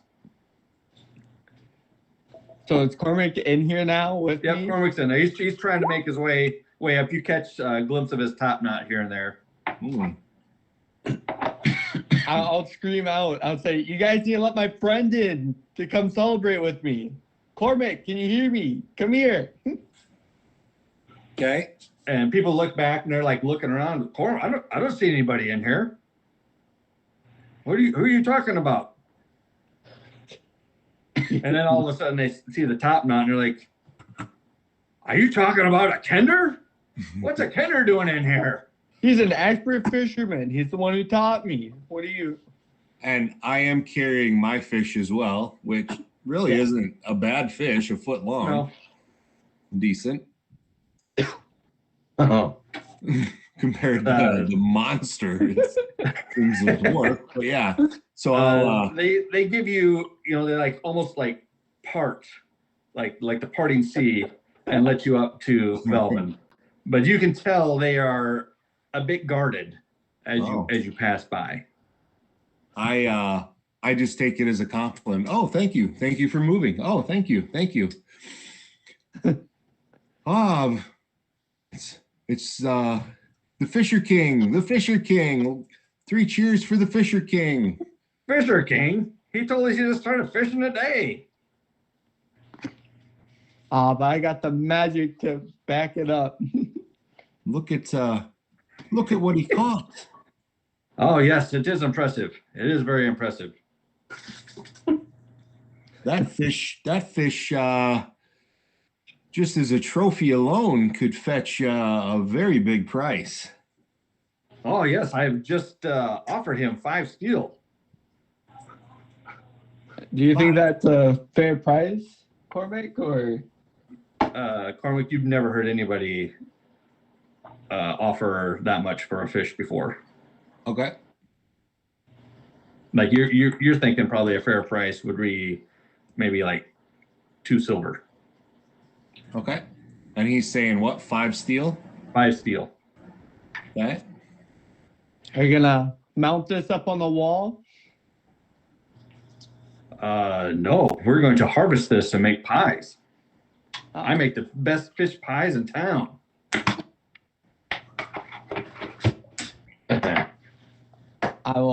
I'll tell him, I'll sell it to you for 5, but I would like to try one of your fish pies from my fish I had caught.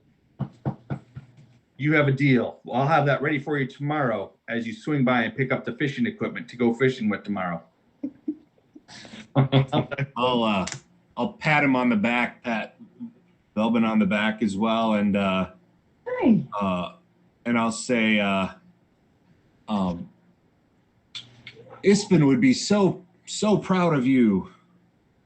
Oh, you hear Ispin, and everybody has their mugs up in there, and pretty soon you start hearing tales of Ispin's fishing expertise and the how he caught this giant squid off out into the ocean and drug it back all by himself. The tales just get bigger and bigger as you hear.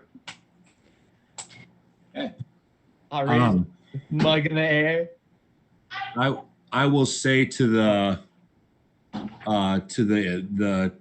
fisher or whatever what was the innkeeper's name again? Elthar, Elthar. Okay, I will say to him, if we can keep the bones for that fish after you cut off all the meat, you can have this fish for free, and I'll hold mine up. You have a deal. Okay. That'll be ready tomorrow. Perfect. Also. And do you stay there for a while, or are you? Yeah, I'm gonna raise up my mug and say, "Let this be an omen of good luck that Ispin is still with us." Here. May he be sitting at Habuku's side. right now. What do you say? Didn't- Maybe he'll be sitting next to or at Habakkuk's side right now. Mm. Yeah. Yeah, what he said. Yeah. Yeah. If you guys would like, you could make a religion check. I will. I think I know who that is already. In fact, I'm pretty sure. Is that yours, I think it is. Habakkuk? I think it is my deity. Okay. I gotta look it up. I don't Fine. remember. I don't remember the Forgotten Realms I ones have no very well. clue. I think that's who I picked. Well, I'll be able to tell you here in a quick sec. Well, I got a 5, so I have no clue what it is.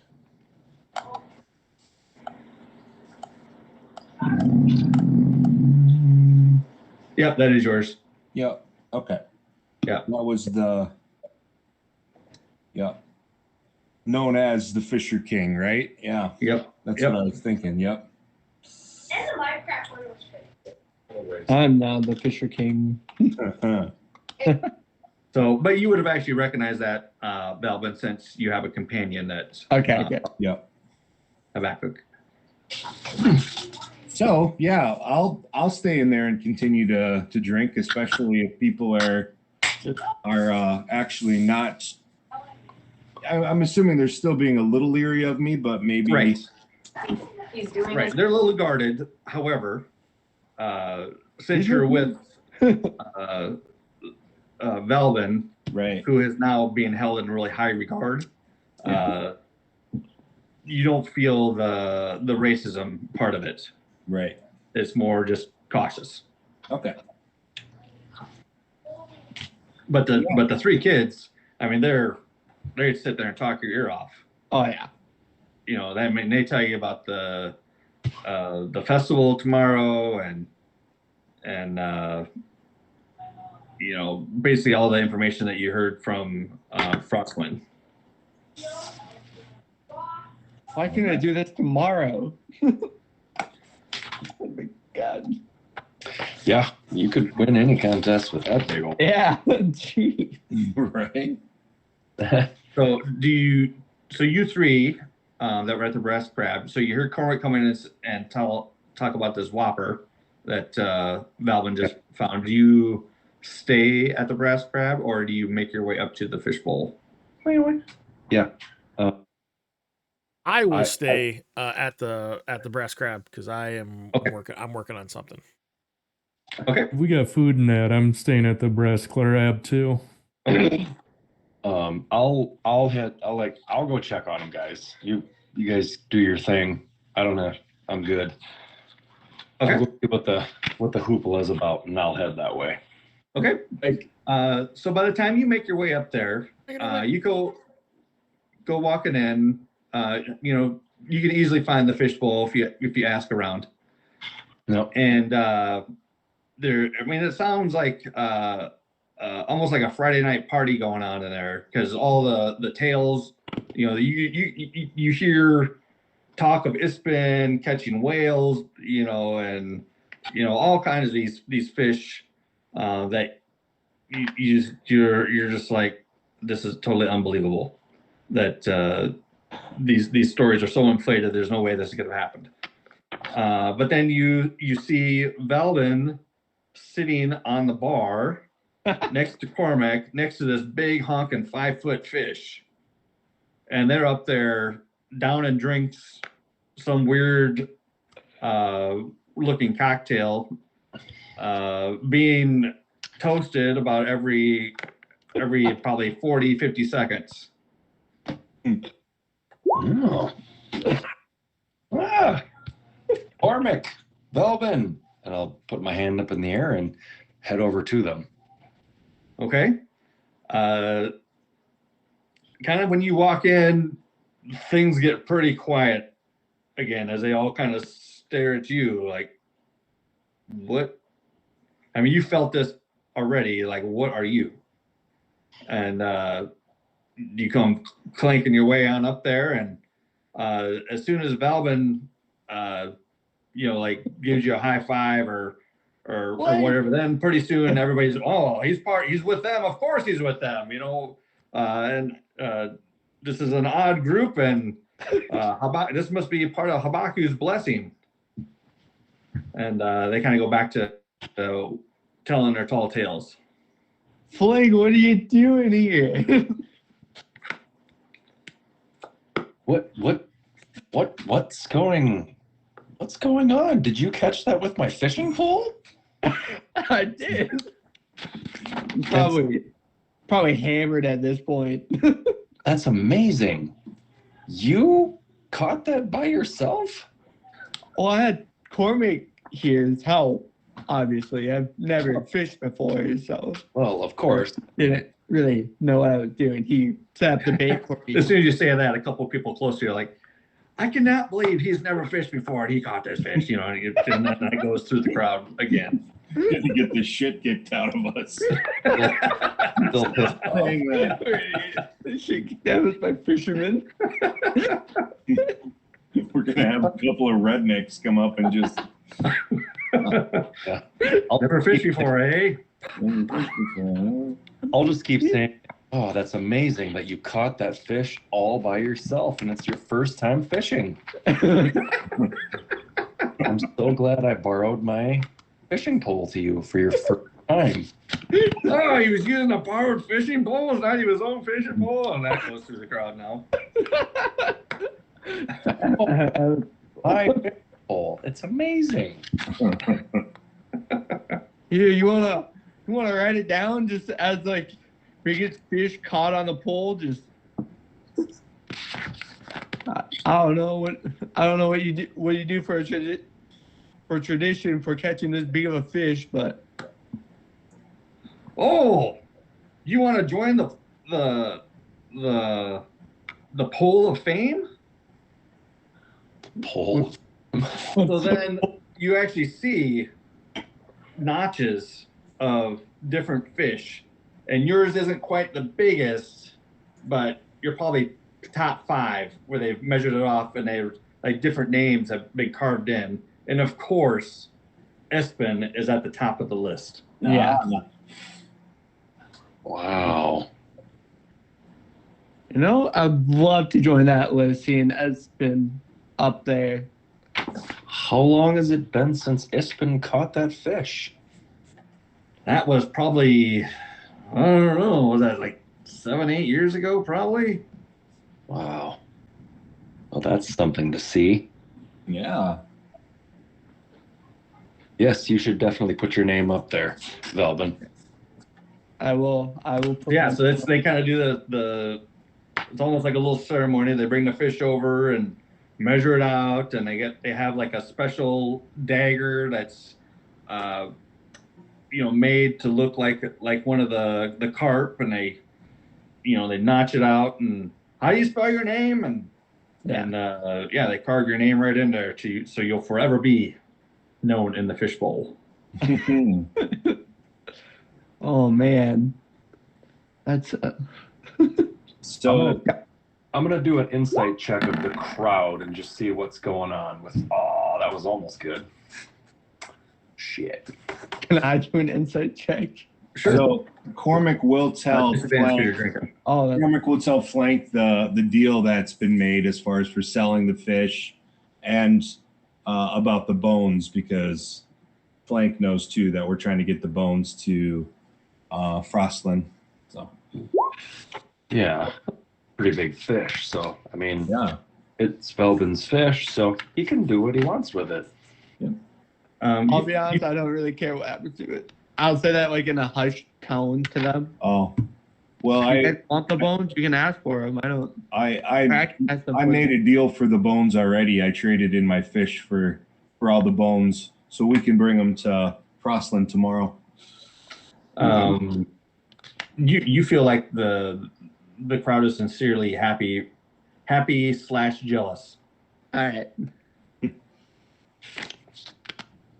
Probably about a 50-50 split. That's 50. All right. I mean, I kind of gathered that from a fishing town. Yeah. seems pretty. I don't think you need an insight for that to know these people are competitive about their fishing. Yep. Well, Okay. Well, a few more toasts would be had, and a couple more drinks fall your way. But probably 2 hours later, I would say you're probably heading out of the fishbowl. Sounds good. Probably because Flank's like, all right, we need to get you out of here so you're not totally smashed for the funeral. Yeah. Fair enough. and yeah, we gotta go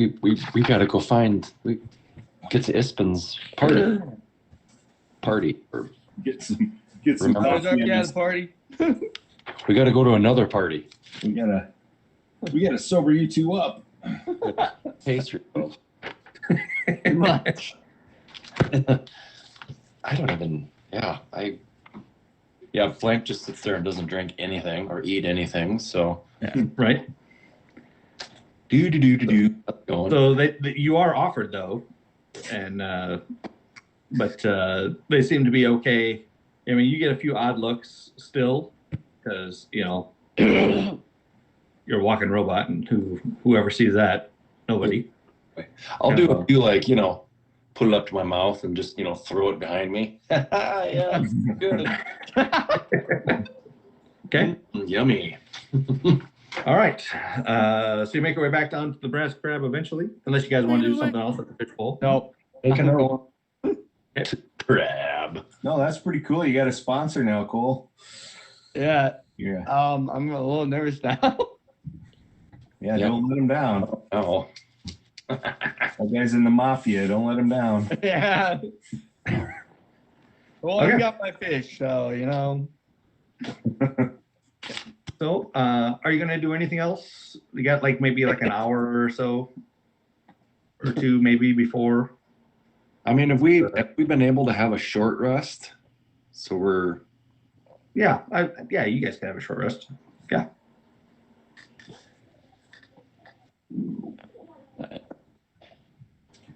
I'll just go to the brass crab and So once we get back to the brass crab, I make sure to tell Rooster everything, describing it, and I suggest you should draw a picture of that fish and describe it to you. Okay. And He's like mid drawing and working on something. And he says, "Okay."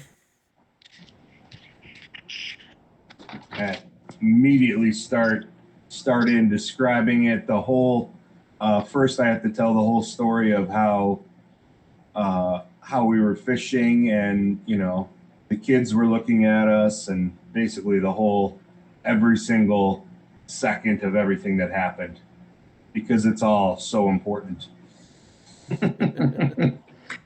Right down to the flavor of the drinks. Right, and a fly bit my ankle, and yeah, everything, all of it.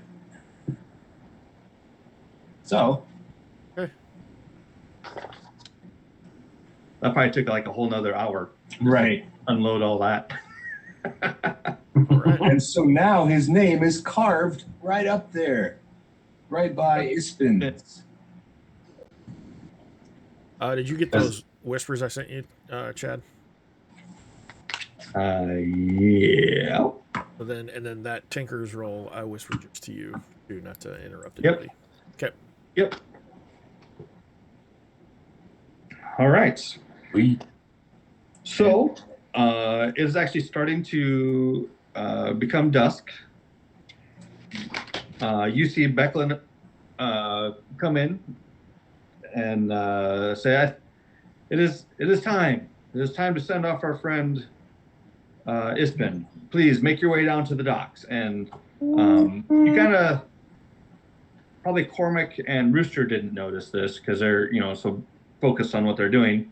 But everybody else, as you are resting, you had started to see people gather and kind of talking, and there's probably 30, 40 people that have gathered for Ispin's send off. Okay, so the funeral is taking place on the dock that extends on the rear side of the Brass Crab. She encourages you guys to linger near the dock. And there's many mourning locals and small fishing craft that is assembled on the water. Becklin takes the stage next to a simple boat. Within it rests the body of Ispin. Those of you closest to Ispin, Green Shield gathered on the dock overlooking the Vingard River. There, Ispin body rests in a small boat, his body wrapped in a shroud. A musician plays a soft song as the knight Becklin Uth Vaharen steps forward in her ornate Solomonic armor. She smiles gently at those assembled, and her voice carries clearly across the water. You all knew Ispin as a friend, and there were none like him. Before he died, he told me this: there should be tales, not tears, for an old scoundrel like me. Make sure everyone knows my stories when I head off to the greatest adventure of them all. Becklin nods, and the villagers carry the boat containing Ispin's body to the dock's edge, where she and Crudgel lowered it into the water. So let us do just that, Becklin continues as the tiny vessel drifts out onto the Vingard River. On the eve of the Kingfisher Festival, we celebrate you, Ispin. Good travels, friend, until we meet again. And with that, the boat bearing Ispin's body drifts off down the river and out of sight. After a moment of silence, Becklin invites all assembled to the Brass Crab for the reception and opportunity to share stories about the departed. And so as the boat disappears, you guys make your way up to the Brass Crab. I actually have a picture I should show you guys. I know you're killing me, Chad. You're killing me. If people ask, I'm killing you? Tales, I will say that Ispin was just with me Nothing. in spirit while I was fishing. I'll just say that story. I am looking for my Ispin stuff. That's what I'm doing right now. There we go. All right, you guys see that? Yep. Yeah, that's cool. Cudgel, Iron Smile, and Becklin Uth Haren send off their friend Ispin Greenfield. We met Cudgel? So you have not met Cudgel yet. Okay. Hey, However, whispers in the crowd talk about how she was a really good friend of Ispin's. Okay. And it was appropriate that she be the one to lower him into the water. Chad, I forget. Do we know how he died? I don't know if you found out that information yet. So yeah, I don't think you know. We should have asked, is it the person that was with us? Becklin, right? Ryu Ryu? or Rise. Ryas? I think it's like RHYS or something like that. Well, That's you, right? when I get a chance, I will ask Becklin. Oh, sure. He actually died of natural causes. Like he just went of old age. Okay. Yep.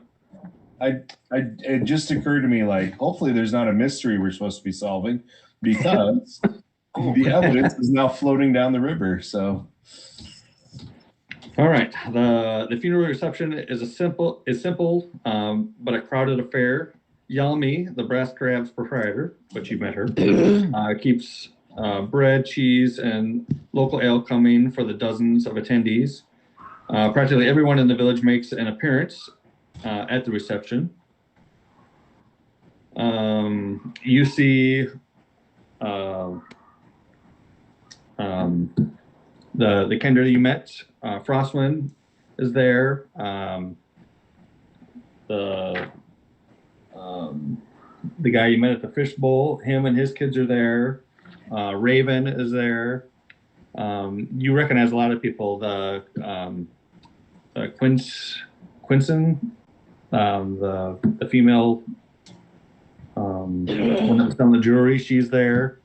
And yeah, you just recognize other locals that you've seen walking around. They all make an appearance sometime during the evening. Soon after the reception begins, Becklin calls for everyone's attention.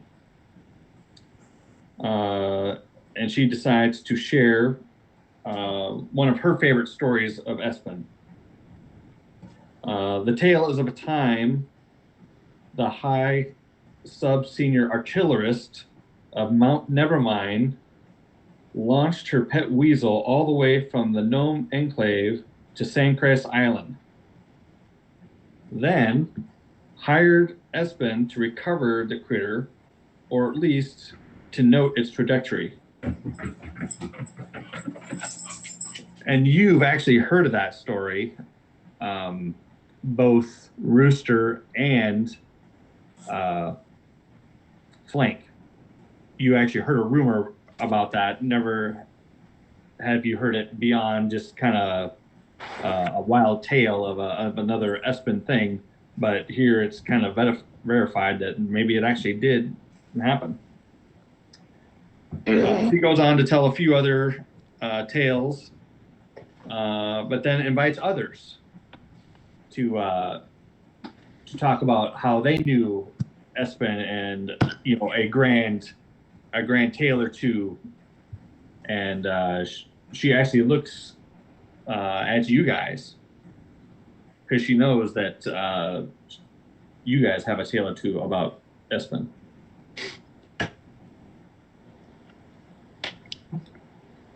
My like the only deep gnome in this like party. Oh yeah. Yeah.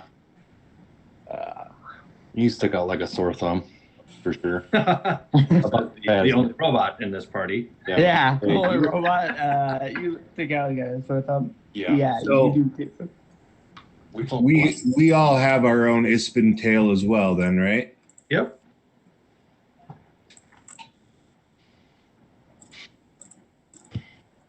Yeah. So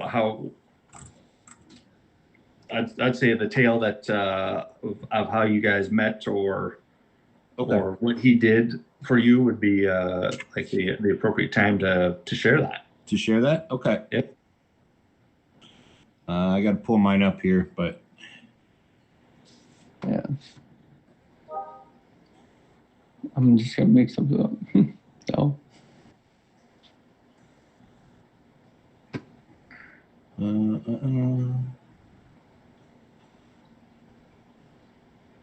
Ispen who? What are we talking about? Yeah. I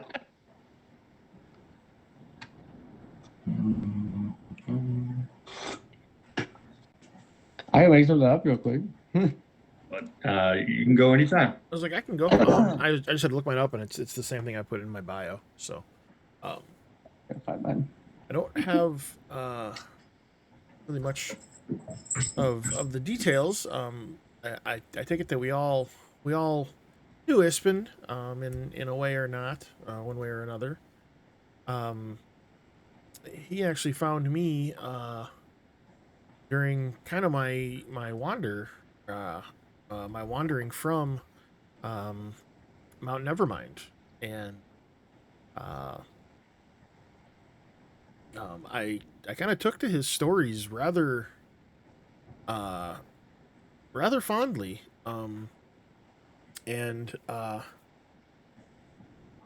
it was during our travels that we actually came upon a small village that was very kind, very warm. It was kind of almost the first place I felt that I could call like a home since leaving Mount Nevermind, and we fought off a raiding band of goblins that had been kind of plaguing the town for a while, and it's kind of where I took inspiration and kind of changed the path of my craft yet again. And it was all due to Ispin. Raise a small tankard. Disman! And a big old cheer goes around. I'll just tank my hand on my head. Ding, ding, ding, ding, ding. Becklin gestures another one of you to tell your tale. I'll stand up. I'll go up there and say, Ispin was the only man who was brave enough to go into the deep dark and not just kill everything on sight. He would tell me these grand stories of the surface world that I have never been to till just recently, keeping me curious and bring me trinkets, and I'll pull out a standile like this that frankly I still don't know how to use it, but he would just show me all these wonderful things of the surface world, keeping me dreaming about being up here. And being up here now, I see why he loved it up here as much as he did. So, that's been It's kind of a little bit of an awkward silence, and you hear in the kind of from in the back, "Hail, hail, the blessed Fisher King, champion of tomorrow!" And you hear all kinds of "Yay!"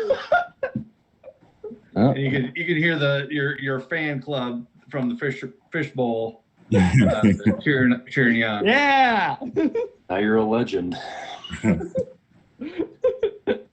I will get down.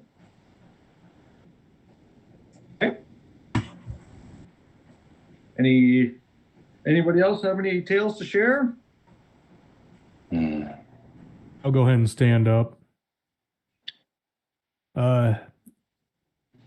Ispin was a good friend of my parents who regretfully were not able to make it to his funeral.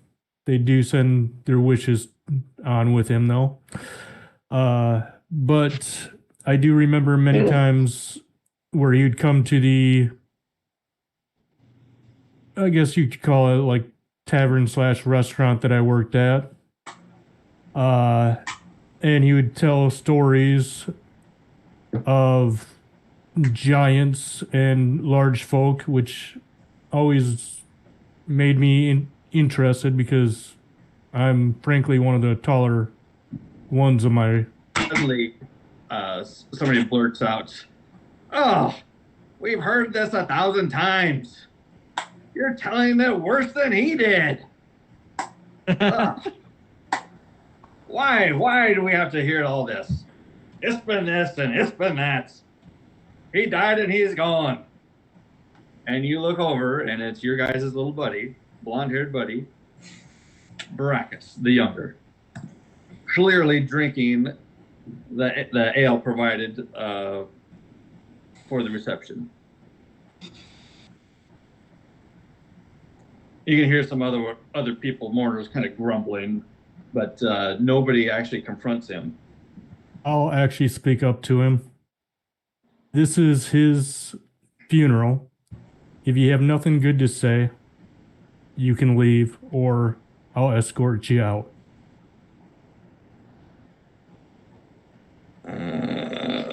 He kind of scoffs at you and complains. that no one nobody in Vogler can take a joke. And then he exits. That's the guy. That's Dorcas. And Beckman's, I apologize. Please, Barrick, please continue. Okay.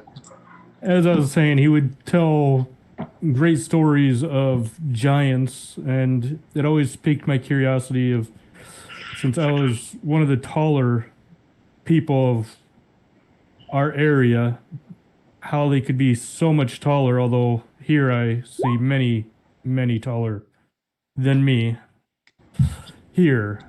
But he also gave me a book about these giants and that, which I'm still learning to comprehend everything of their society and blacksmithing traits and that.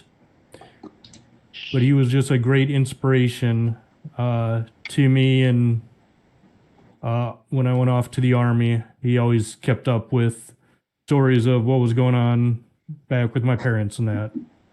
He was a mighty and thoughtful man.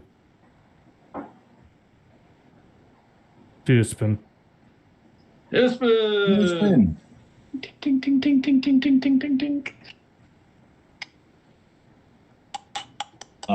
So Cormac will stand up then, and Like big ol' last. what? Nothing. He'll stand up and say, Ispin, and he'll pull out that cloth and say, Ispin gifted me this cloth and was sponsoring me. He was great friends with the person that taught me everything I know, Sir Aldrich Ravenspur. But Sir Ravenspur, well, he's far away right now and also couldn't make it to the ceremony. But Ispin taught me many things as well, but especially with this cloth, that a good soldier cleans his weapon, cleans his armor, whether he dirtied it or not for that day. And so to Ispin, and I'll take off my helmet and clean it. To Ispin, cleaning my sword, all of that. Thank you, Ispin, for all that you've done for so many people. To Ispin. Ispin! Ispin.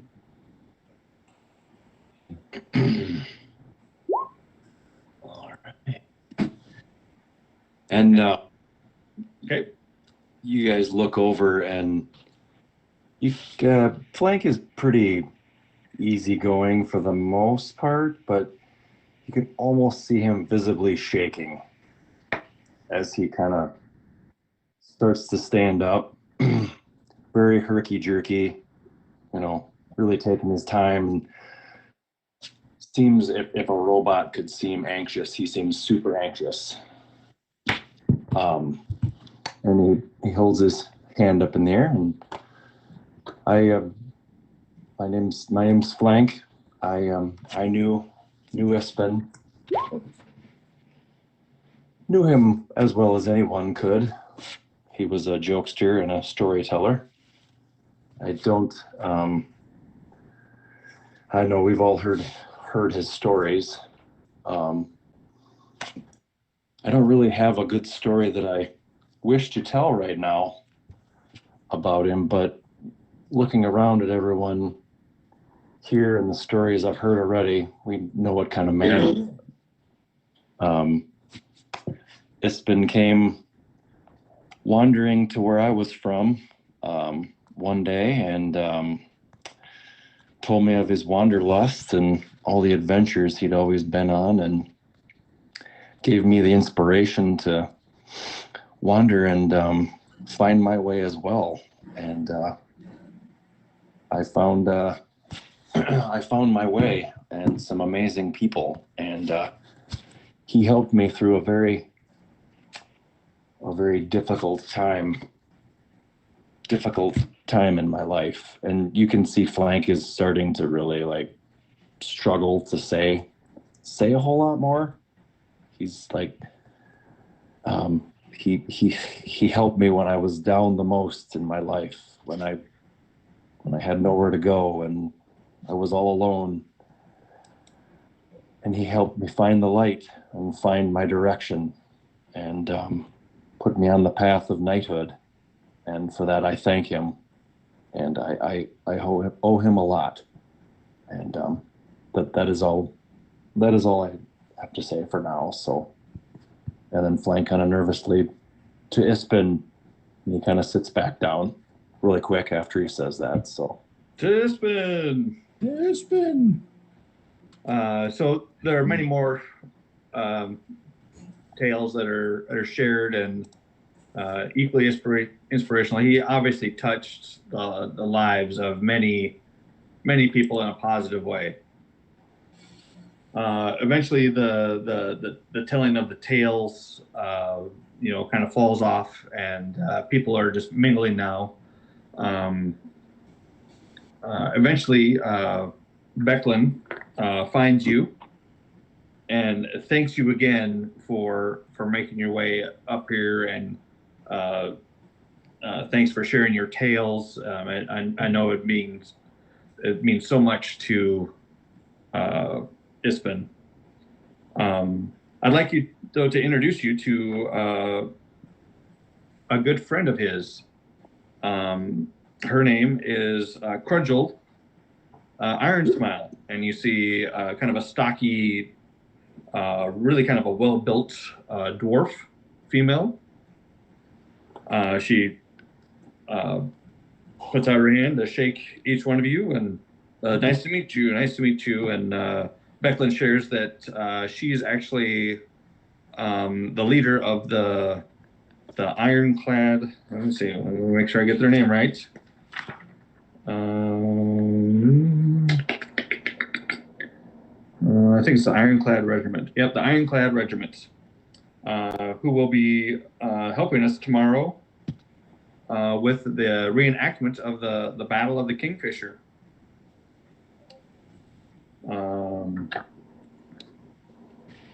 She seems kind of quiet at such an introduction, and like, we are just happy to do our parts. Ispin was a really good friend, and I'm glad to be able to honor him today and honor him tomorrow at the battle. I know that was one of his things that he looked forward to every Kingfisher festival was the battle. And she kind of bows and kind of goes off and Becklin ushers her over to meet a few other people that are there. Is there anything else you guys want to do at the reception here? I'm going to ask her do we have anything to worry about with this Dorcas the Younger? And I'll say, who are you asking that? Who was just talking to us? Becklin or Crudgel? Or Cudgel? Becklin? I'm assuming Becklin. She was talking to us more, so. No, we have nothing to worry about. He just feels entitled that he can say whatever he wants because his dad was a former Islamic knight. Okay. And so they feel that should give them privilege in town. Okay. What do you mean was? Is his dad still alive or? Oh yes, he retired. Oh. Okay. And they moved to Vogler a few years ago. Okay. Every town has their annoyances, and they're ours. Is the dad like that? Oh, the kid, he's nothing like his like his dad. His dad is That's not fair. a little more forceful about his opinions than the kid is. Oh, Again, every town has a thorn. They're kind of ours, but we try to get along the best we can. Okay. As long as you don't think there'll be a problem. They're an annoyance. You might have offended him, but you know, Ooh. I'm not really sure. I don't remember. Well, whatever happened, I'm sure he got what he deserved. Probably deserve more, but Enough of those people. We are here to talk about Ispen and his grand life. And she, if you have nothing else for her, she tries to bow cordially and goes off to talk to other people as well. all right. Nothing else. Everybody make Say nothing else for me tonight. yeah, my guy shouldn't. Sure. Everybody make a perception check for me. Am I at disadvantage? No, you're okay now. Dad. Oh shit. All right. Oh, 11. I know they got. Holy crap, guys. What do you want? What do we got? 1, 2. Did everybody go? Cormac is knocking them back, so Rooster's not. Rooster's just walked into the building. Right. He's got something else on his mind. Yep. Hold on. The rooster roll. I Yeah. can't see that. Yeah, flanked yet. Oh, sorry. I was rolling stuff to chat earlier. I rolled a 1 too. Yeah. We got 2 natural ones. Yeah, Rooster got a 2. Got a Yep. 2. Yeah. I was doing great. 2211. We're just waiting for flank. Let me see if I up the. no pressure flank. Yeah, apparently.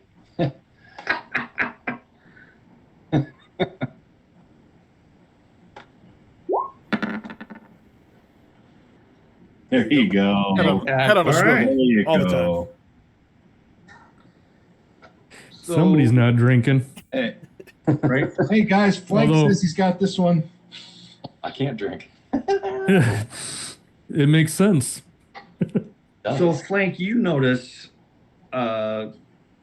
someone who seems, I don't know, a bit out of place. Like you, as soon as you saw her, you kind of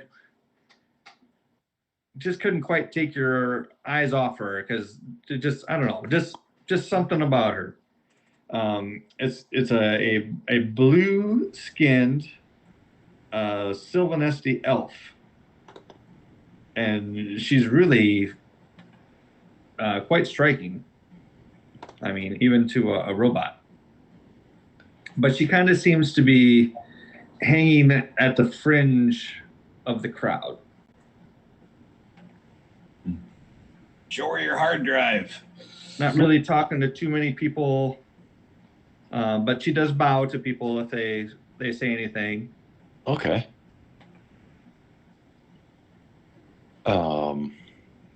Blue-skinned elf, huh? I mean, for what I know, is that a pretty unique coloration? Is that pretty? It is.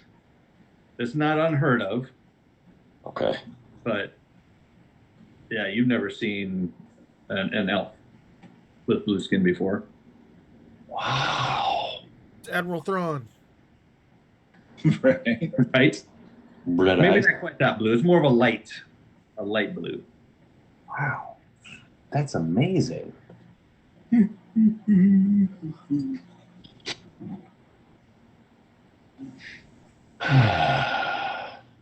Well, hey, Cormac, and I'm just gonna like tap you on the shoulder. I'm gonna go check out this blue elf real quick, okay? Just hold the fort down over here. Don't go anywhere. And then I'm gonna walk over there to her. Well, wait, what now? Hold the fort down. Hold the fort down. Okay. I heard one of my sergeants say it once. I don't know what it really meant. He was the same guy who used to hit me with the sword a lot. I don't know what he meant. It sounds cool. Sounds good. I'll walk up to her and I'll make it known, and if she kind of gets fidgety, I'll kind of just wave at her, like, all friendly, like, but totally awkward because I'm a robot. Sure. She kind of gives you kind of an odd look, but when you come up, she says, "I am sorry for your loss." Oh, what did I drop my hammer again? Wait, is it on Of your friend Ispin, as Oh. she continues politely. Oh, well, yes, thank you. Thank you. It is not supposed to be a sad day, but I appreciate that. So forget my manners and he'll like kind of bow to her. My name is Flank. And Flank, you is are- nice to meet you. My name is Lidara. Lidara. And like her voice is like kind of soft, but almost I don't know, it's really pleasant, like one of those voices that you like to hear it. Oh, okay. Kind of like an Australian accent. Gotcha. It just sticks But- up. Yeah. Okay. As my friends, obviously, my Velbin caught a gigantic fish today, which was amazing. Caught it with my fishing pole, by the way. I mean, we have many unique characters in our group, and I saw you, and I just wanted to meet you. I usually get all the looks and points and stares and laughs and snickers, and I just noticed you and wanted to come and approach you, I guess. I don't know. I hope that's not too short of me.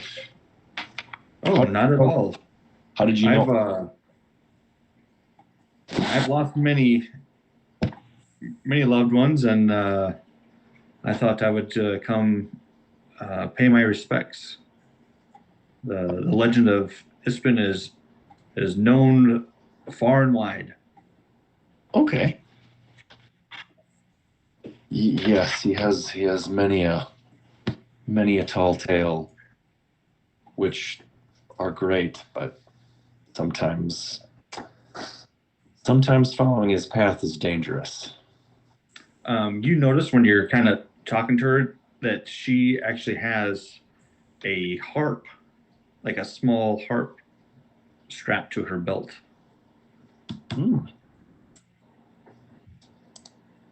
What do you do with that? Do you clean fish with that, or? Oh no, I sing. I can sing really well.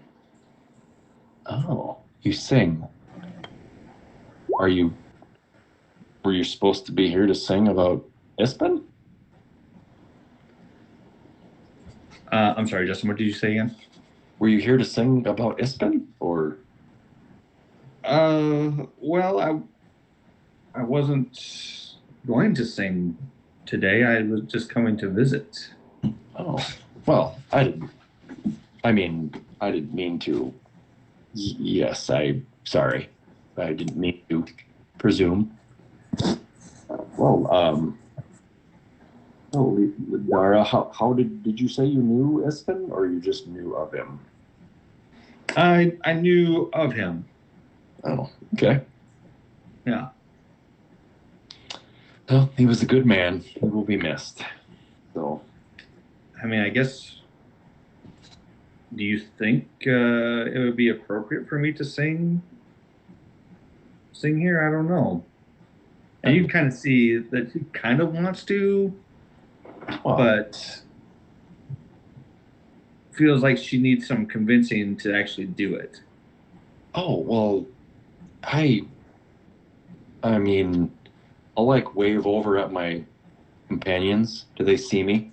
Like waving? Yep. We have to roll In fact, perception because Rooster's Rooster like, does. He's, on you now. yeah, Rooster, after seeing you disappear for a minute and him normally being on your heels, is kind of on his way over towards you when you turn to wave.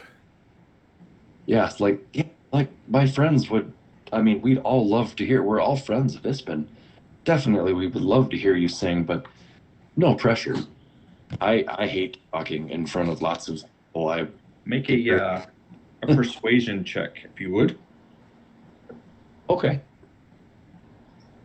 I am fairly decent at that, so we'll see how this goes.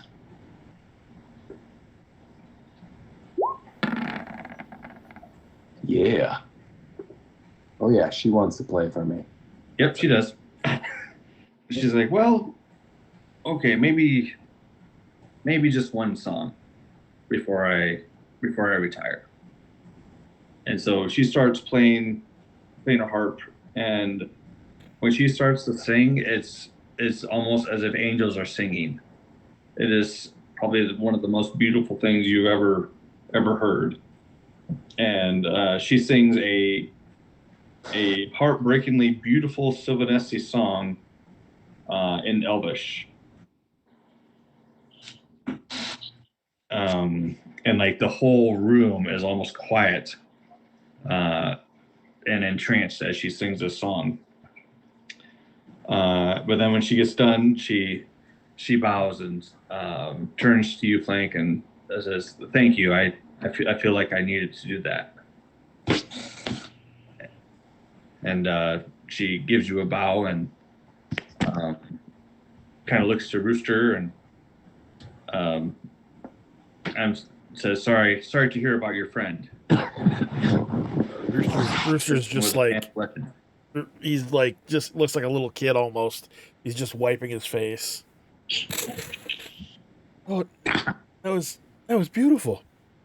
I would love to record that, or record your voice someday to play it back. For for days when spirits are needed lifting.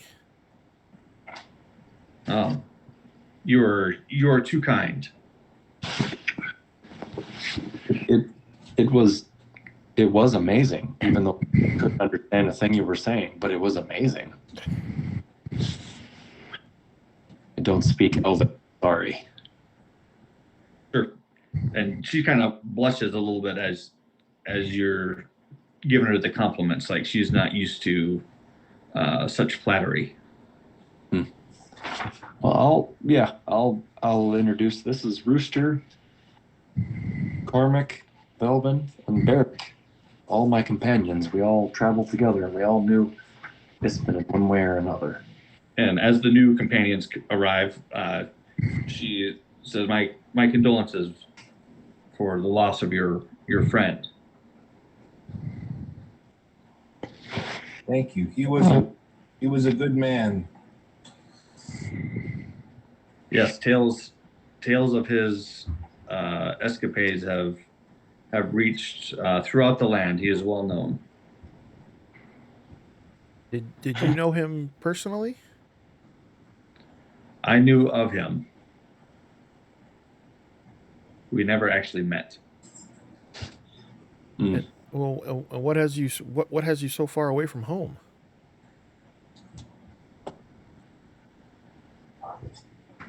I heard that this man was about ready to enter the afterlife, and thought I should make an effort to come see him off.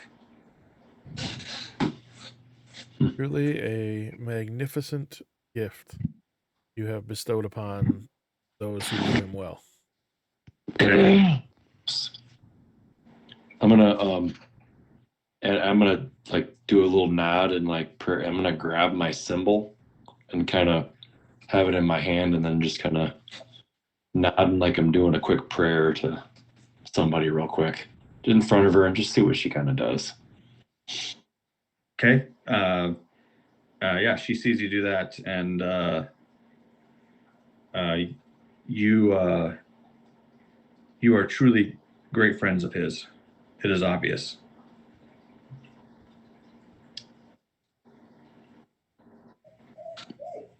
Good for. Well, What was it, Justin? nothing. Oh, okay. No. And she's like, I am actually quite tired. If I don't mean to be rude, but I would like to retire to my room to get some rest. All right. Well, maybe we'll see you at the festival tomorrow. Perhaps. I hear it is a joyous occasion. Yeah, you don't want to miss that one over there fishing. The one with the. Yeah. He's pretty good at it. Hey, did you show her your big rod, Flank? Still has my rod. Yeah. Do you And yeah, with that, if Do there's you nothing require- else, she will. an escort to your room? No, Okay. I am good. Thank you, though. One thing that does seem odd for everything that you've ever heard about Sylvanesti is they are not polite or really that nice to non-Sylvanesti. Yeah, I wrote down. That doesn't she mean was they're a- all like that. I wrote down she was a Qualinesti. Qualinesti are the ones that get along with people a little Right. bit. Right. Sylvanesti are the ones that Why? are a little haughtier or snooty.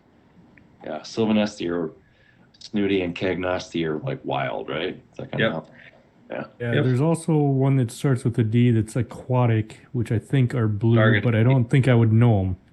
Darganesti. Darganesti. Yeah. and they're pretty rare actually. Yep. There's them, and then there's actually two aquatic elf races. I can't remember what the other one's called. Because the Darganesti are more of the shallows, and then the other one are like Are there- deep elves. Are there dark elves? Drow? Yeah. No. Okay.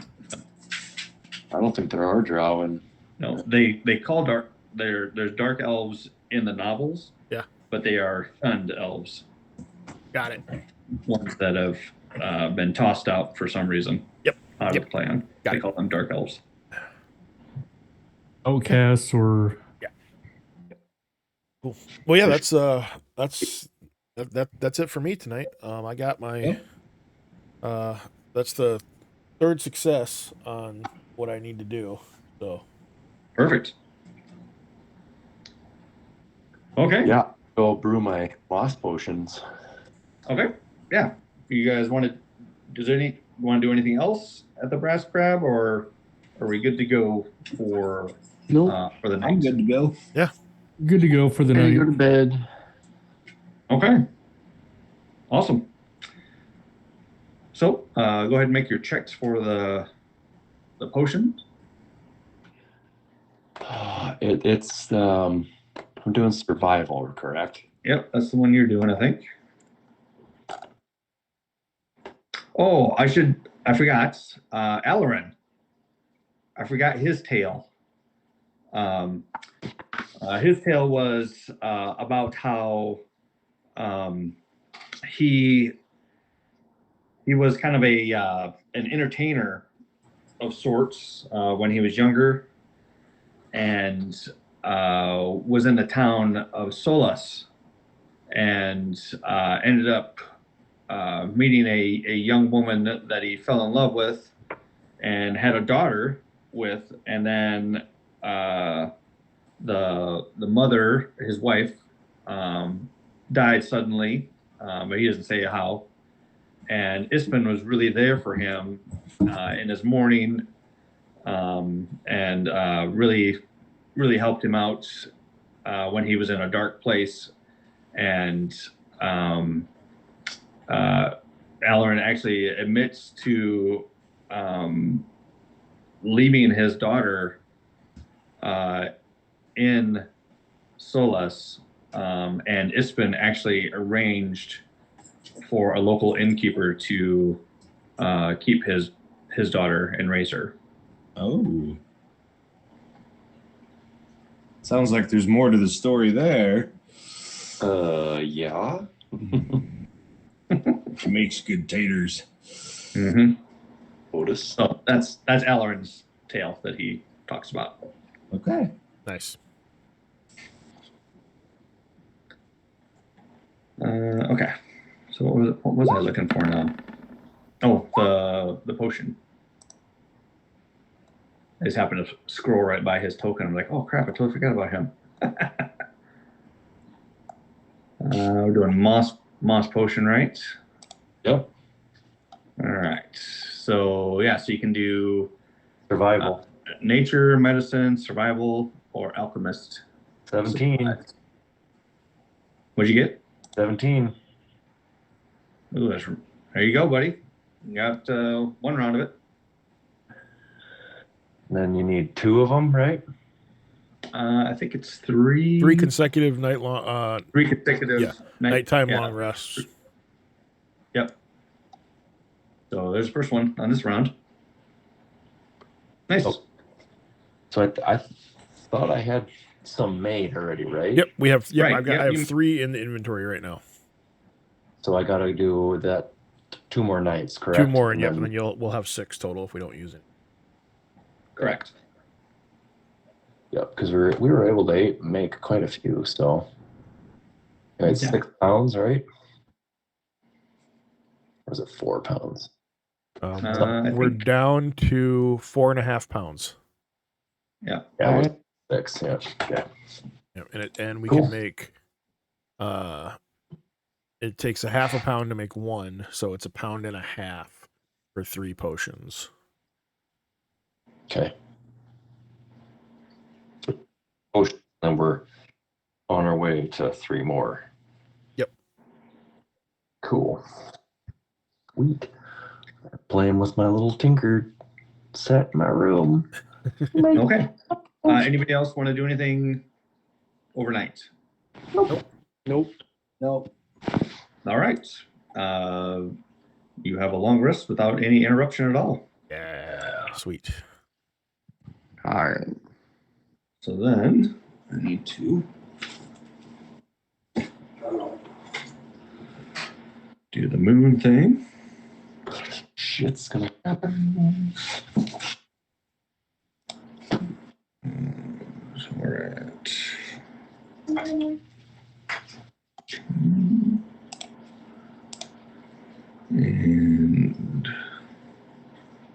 19.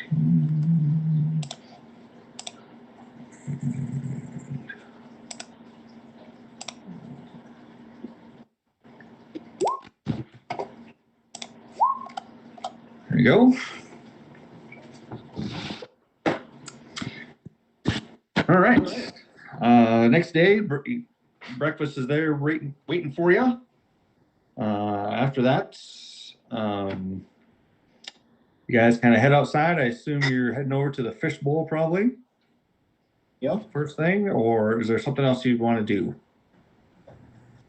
I want to go sign up for the fishing tournament, so that's the first thing I'm going to do. Okay. But how do I do that? Do I need to go to my sponsor first, or? Chad, I just remembered there was one thing I wanted to do. Village circle. And I wanted to take that fish puppet. Yep. And with tinkering tools, turn it into an actual like mechanical lure. Oh, okay. And like make it my familiar for the day. Oh, and so instead of an owl, that's going to be your. Yep. For today, it'll be that lure. It'll be like the fish lure. Well, all right. Okay. Yeah, you can do that. All right. Perfect. Nice. Okay. So as soon as you come out, walking down maybe towards Village Circle, you notice the town is abuzz with the festive energy. This morning, as the local set up stalls and hang decorations. Ahead, the road to Thornwall Keep climbs a low hill towards the edifice, ghostly in the morning mist. Oh, I'm sorry. I'll read that. I'll reread that. Ahead, the road to Thornwall Keep climbs to the low hill toward the ancient edifice with a ghostly in the morning mist. So there's a nice low hanging mist over there. Suddenly, you hear a voice. Good morning, Beckland's friends. Comes a cheery voice. I'm glad I caught you. And it's almost like a 18-ish year old, 17, 18-ish year old teenage boy from a shop from a shop doorway steps a young man, no more than 19, 20 years old. He has a sword at his hip and a cloth sack in his arm. I'm Darrett, Beckland's student. I hope you haven't had breakfast already. I will show you a picture of him. Can always go for 11sies. Right. There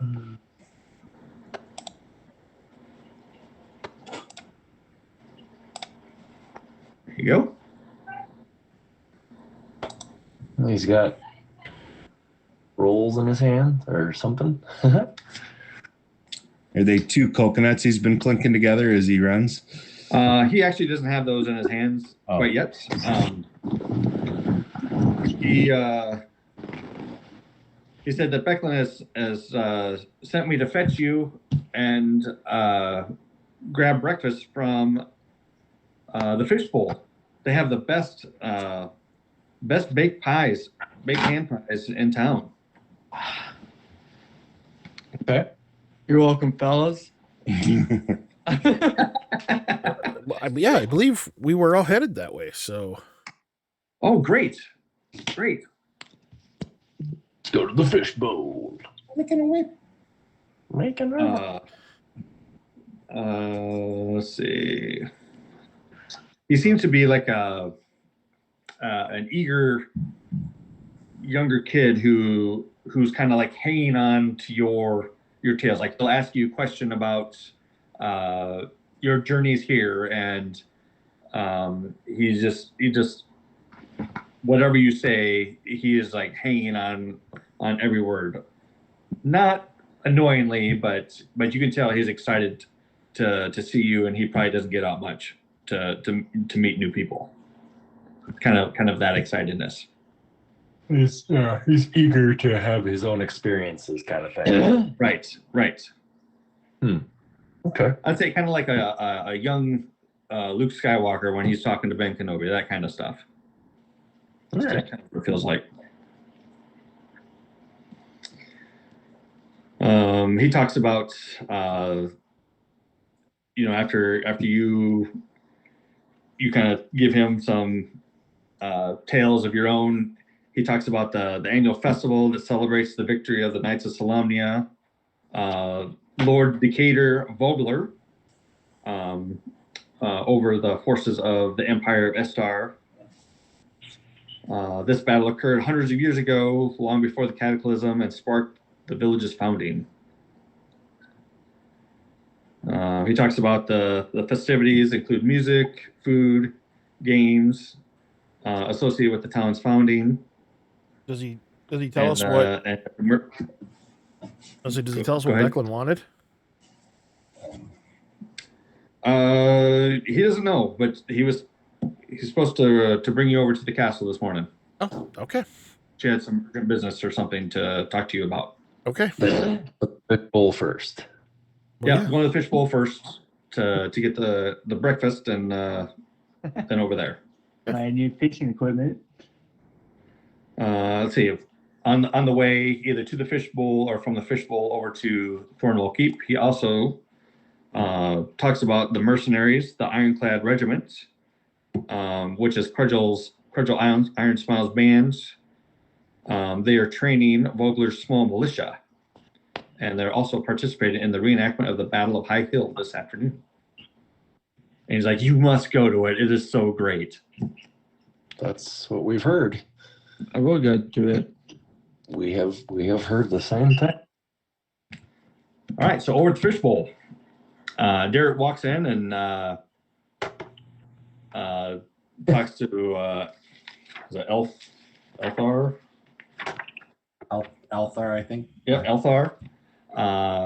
Says, "I'm here to pick up the order of breakfast pies that Becklin ordered last evening." And Elthar goes back and like, "Oh yeah, here it is right here." And then he sees you guys and like, "Oh, here's your here's the bones as requested." And you see the like you can see what the normal fish pies are, and the one that he gives Velvin is like probably double that. nice. Big old pie. And He's never There's fished nothing. before. if there's nothing else, then you head out, or if you need to do anything else at the fishbowl. I think aren't you Good guys to go. who's registering to fish? I think it was Yeah. Elvin and Do Cormac. I still need to ask him? Does he Is still this want where me? we register? In the No, this isn't where you register. circle. Elthar says, just after you, right before the contest starts, just come on over and I'll have your equipment sitting out here for you. All right. Sounds like a plan. Yeah, good luck to you. Catch another one. In fact, I think you need to catch old Benabog. I think you can do it. Where does he like to be? Maybe I'll go try my hand at it. Benafog. The legend of Benabog is it's been long told. It's been years since he's snapped the line of anybody. In fact, I think the last person that maybe had him was Espen, right off of the Voglish crossing, and Benabog jumped up and snapped the line, and that was the last time anybody's actually seen him. That's where I'll go. Well, good luck to you. Fish for the fishbowl and for Espen. And Okay, there's actually a Fishing was few patrons in here already celebrating the festival, and they raise their glass, Aspen! And out you go. Yep. All right. All right. Thornwell Keep. The veins of the bronze-colored ivy cling to Thornwell's Keep. Ancient three-story stone tower, the tallest structure in Vogler. From its crenellated roof rises an elaborated device resembling a catapult, which you've already seen that. Crumbling ruins of walls and other fallen structures surround the keep. And amid lie several shallow square pits and covered excavation sites.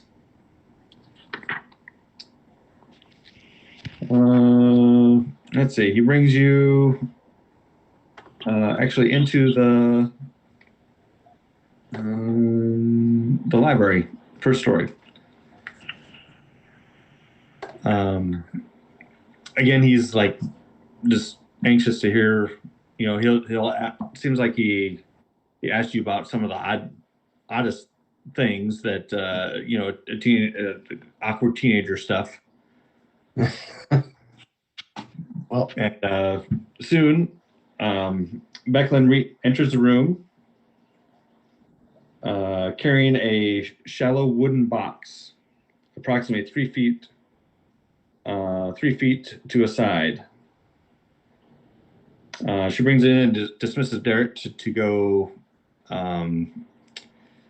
fix his room and tidy it up and get it ready for inspection or something like that. Basically, just dismissing him to dismiss him. She sets it down gently on the table and turns to you. Espen left this for all of you, she explains, but it comes with a condition. Since he won't be attending the Kingfisher Festival this year, he wanted you all to participate for him. Specifically, he hoped you'd take his place during the reenactment of the Battle of High Hill. Every year he looked forward to participating and dying in an even more ludicrous way than the year before. And what, dying? Yeah, and dying. Like the reenactment, he was an Istarian, and so he would die in some goofy, dramatic way. And every year it would be even more dramatic than it was the year before. And she actually smiles at the memory as she opens the box, revealing a round green shield. Yeah. Which you all recognize as his shield. Wow. So as you have breakfast and look at the shield, and again, she talks about a couple of the more dramatic ways that he died in the festival or in the reenactment, and then she's like, "Hey, I hear someone is quite a fisherman here," and looks over at Velvin. I hope that you are going to be in the fishing contest today. Yeah, I'm gonna try my best. Excellent. For my honor and Espen's, I will do what I can.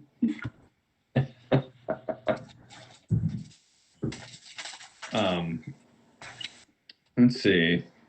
As you stare at the shield, carved that is scarred. It's scarred with a broadleaf tree and painted a mossy green. You all recall hearing Espen's story of being given the shield by a unicorn in a far-off forest in Darkenwood. None can say if this is true or not, or if it's one of Espen's tall tales. You want to go find out?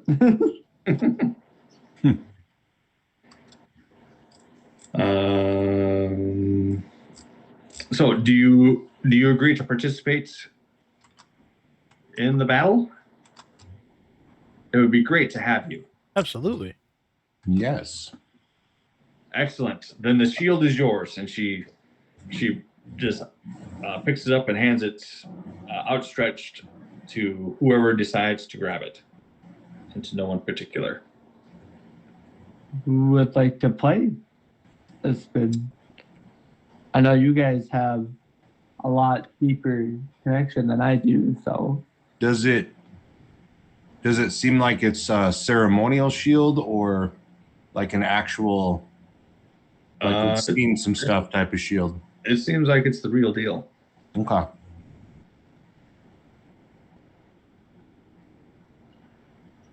Well, I wouldn't mind using it if nobody else wants it, but I've already got a shield, so I don't need it.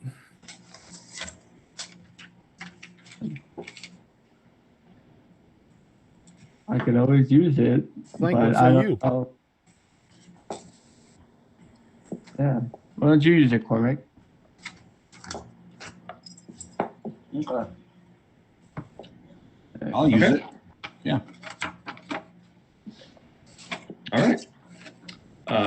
Derek comes down moments later, kind of as you guys are finishing chatting and having your breakfast, and he's like, "Are you guys gonna participate in the festival?" Yeah, I would love to join you if that's okay. Show you around town. Yeah, of course. Becklin kind of just gives him a look and kind of rolls her eyes. Have fun, Derek. Oh God, All right. Derek. Colorful banners and paper decorations shaped like kingfishers decorate the village circle. Temporary stalls sell food and colorful crafts, and in the center of the circle, an ancient tree provides shade for happy picnickers. From a temporary stage, a band of local musicians bring a spirited song to a close as Mayor Raven Uth Vogler takes the stage. Welcome, friends, the mayor begins, raising her arms high. Welcome to the Kingfisher Festival. Cheers and applause fill the circle. The mayor smiles wildly. Today is a day of not only revelry, but also reflection. We are all here thanks to the courage of heroes who came before us. Let us honor our founders, our family, and all those who can't be here to celebrate today. Enjoy your festival, Vogler, with good spirits, good times, and good friends. And look to the Kingfishers for good luck. An energetic round of cheers follows the mayor's words, and with that, the Kingfisher Festival has officially gone underway. I'll show you a picture of that.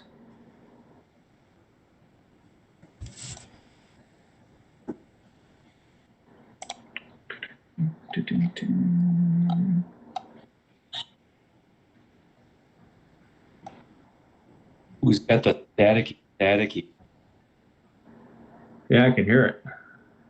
Here we go. Benjamin.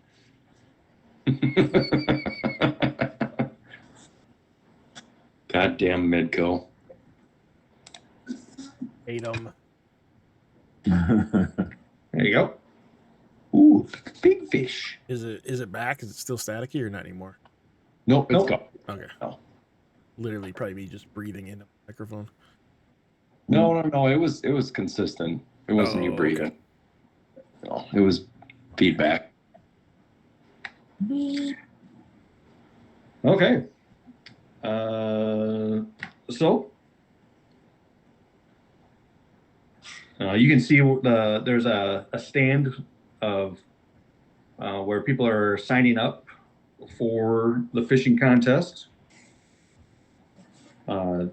Derek, he encourages everybody. Everybody should do it.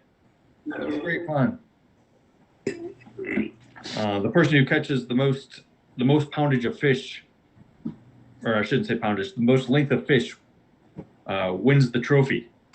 And you see the trophy is just like this little wood carving of a cursed carp.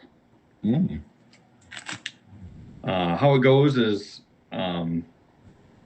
everybody fishes for 30 minutes, and then the person who has the most length at the end of that 30 minutes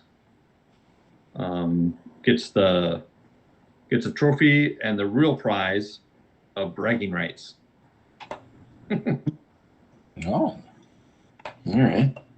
Is it you by yourself, or do you have like someone helping you, or how does that work? No, each person is on their own. Okay. All right. So there'll be the contest plays out in 3 10-minute rounds.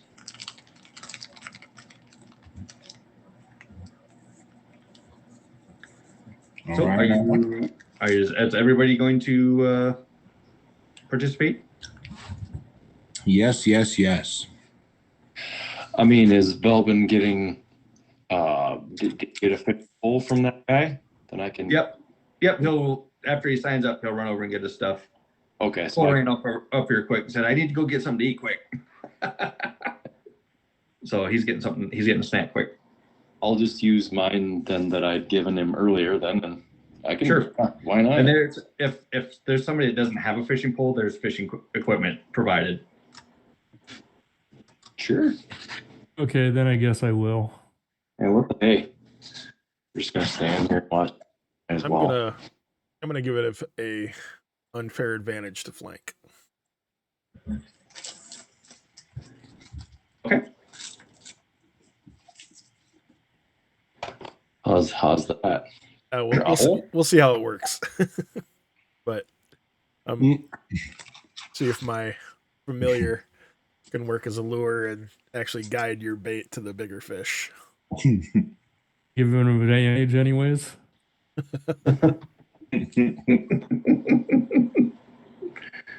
Okay. So, a fishing pole resting on her shoulder, Raven takes her place as one of the competitors and beckons the other participants to line up with her along the docks. It's time to find out who among us fisher folk is the Fisher King, the mayor says as she casts her line into the Vanguard River. The competitors receive her pun and good-spirited groans and laughter, and then cast their lines in as well. All right. So, everyone that is participating in fishing needs to make a survival check. Okay.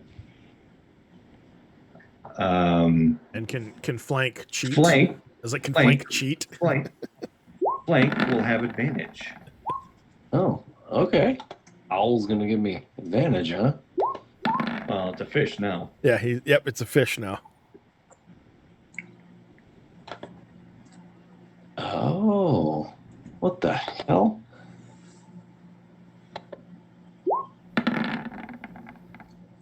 There we go. That was still a good roll on both sides. Yeah. Yep, both sides. Yeah, didn't need it.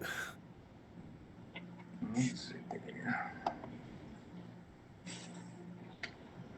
I'll roll for Paul quick here, since he's got to eat. Yep. I can hear him down there yakking with mom.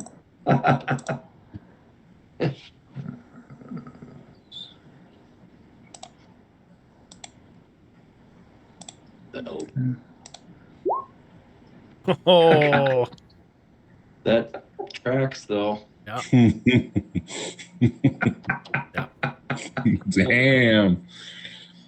Silver barbs that shit. Right? No, but I will be looking through the familiar's eyes while it's swimming underwater, moving Sure. flanks, bait. So, and are you guys all fishing together or at different spots? Because I know. Who's the mayor? Point to her.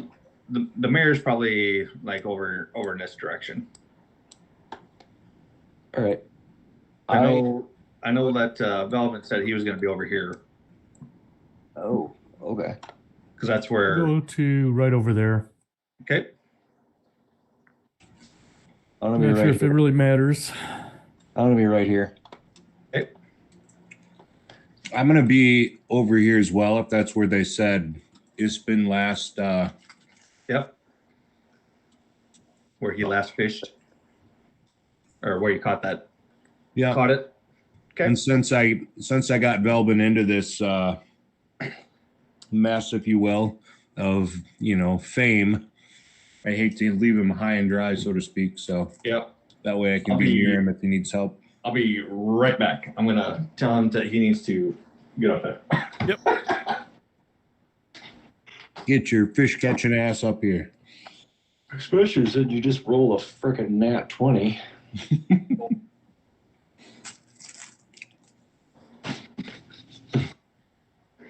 And Ben, to answer your comment from earlier that you posted, yeah, I am getting a bit of flashback from. You said just from the you went to go fishing and the tag along who doesn't fish pulled out the bigger fish. mhm. What happened? That's how it works, though. All right. Back for my snack. Yep. You guys are in the fishing contest, and your dad rolled for you and rolled a nat 20. Yeah. No, he told me. Yeah, whatever. And you are fucking. Okay. Let's see. Let's do. You're gonna be a legend. We'll do Barrick first. Barrick, you need to roll.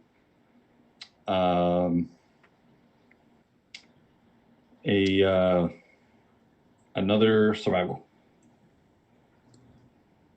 To be athletics.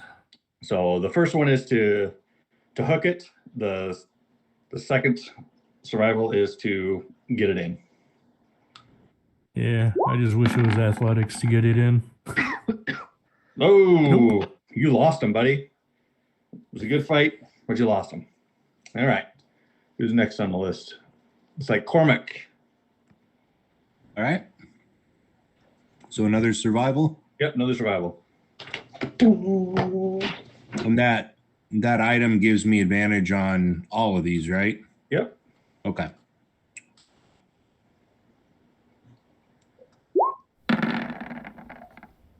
Oh, there we go. Ooh, got him. So you pulled in a 3-foot long mature cursed carp.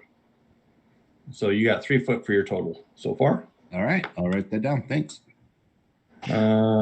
Justin, go ahead and roll a survival. Find you again, flank. Okay, there we go. And am I still rolling with advantage? Yep. What do you get advantage for? I created a I created a familiar in the shape of a lure, Oh, nice. and so I'm guiding his line with my familiar. 15. 15 is just enough. Like, it's a big fight. You're thinking you're going to lose the fish. Like, it's almost snapping your line.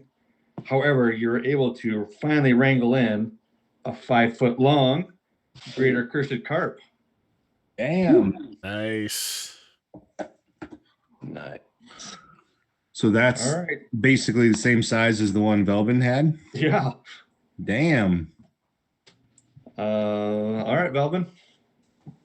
Yeah. Survival check. Belvin's got one on the hook. It's just That- he's get him in now.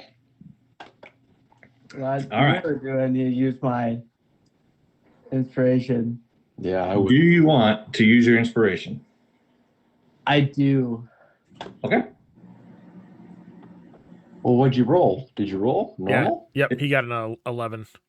Do I keep the 4 for my guidance, or do I Yeah, reroll keep- that? Nope. Keep the guidance. You just re-roll the d20. Nat 20. What I'm talking about? So, okay. So, like, your pole bends, like, almost in half. If you didn't have a professional fishing pole, like, if you're using what you were using yesterday, your pole would have been snapped in half. Easy. And you're like, this thing is, like, pulling you almost off the dock. Like, there's people that are just spectators. They come and grab you to hold you so you do not get pulled in by this fish. And you're fighting it, and there's starting to be kind of a crowd here. And all of a sudden, this fish jumps up out of the water, and it is like 8 feet long. Holy shit. And you hear the crowd, he's got Benabod!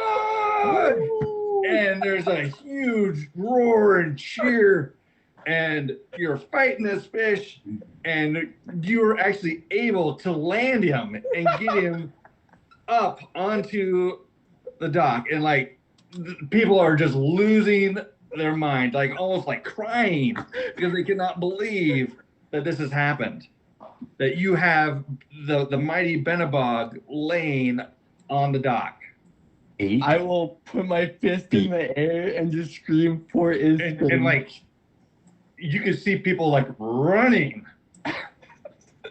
towards where you're at, because the word, I mean, is spread like wildfire. You had a big fish on, but now you got it. Damn. And even Raven is over there, like she stopped fishing to go over there and see Benabog. Do I put it back or what do I do? No, they've been trying to catch this fish forever. Oh yeah, true. Throw back in, you'll be I'm putting. figuring You'll- you catch it yourself. You throw this fish back in, they'll be throwing you back in. Right, you'll be thrown in the brig. I know. So like the contest for you is done. Like they're picking you up and carrying you. You're headed to the fish bowl whether you want to or not, along with the fish. So Oh my god. you were out of the contest at 8 foot, 8 feet long. Yep. So after that chaos happens, and I mean, yeah, it's almost chaos. I can't even really describe it. It's just jubilee all around. Like, it's still for longest though, right? So Right. we're still. Yep. It's still for longest. So then, so Velben is out of the contest now because of the celebration that's happening. He can't even help it. They're just carrying him off, and how awesome it is. So now everybody else, go ahead and do another survival check. Yeah, that was This is the second round, right? Yep, this is the second round. Nice. that was worth my inspiration. Yeah. Yeah. Yeah, I would say so. I was kind of saving mine, but yeah, shit. Damn.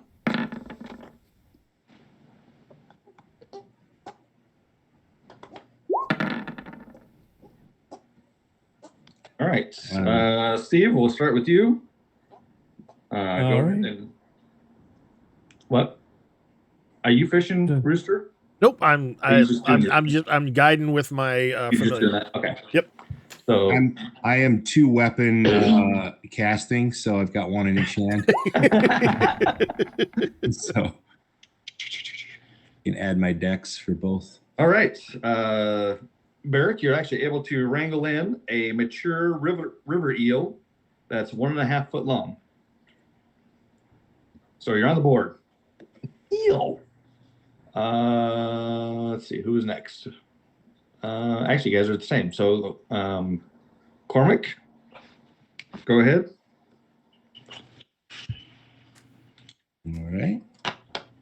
So this is so I have something on my line. This is to get it in, right? Yep, this is to get it in. I am gonna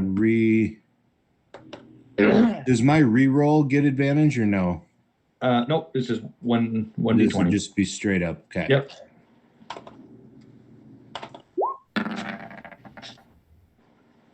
Oh, nice. All right.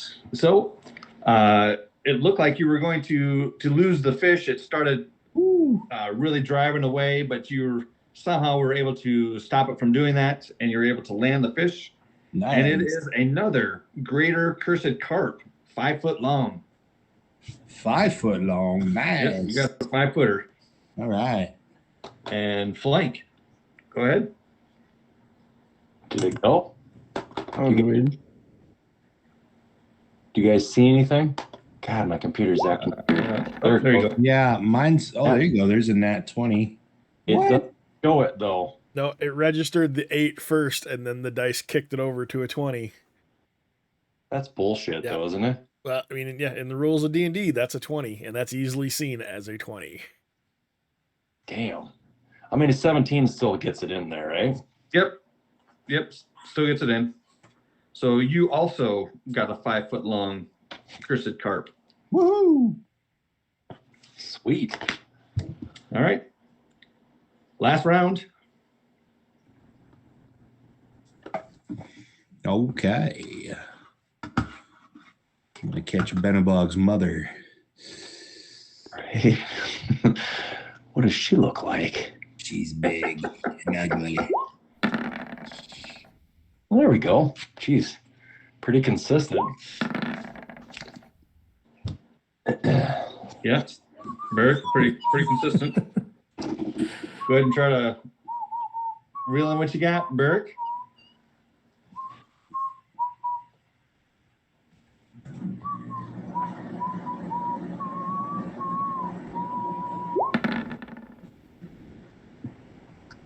Hey, there you go. You're able to pull in another mature river eel, 1.5 foot long. I'll toss them both back. I ain't winning this. I was planning on tossing everything back anyways, but Sure. Let's see. Let's do flank. 19.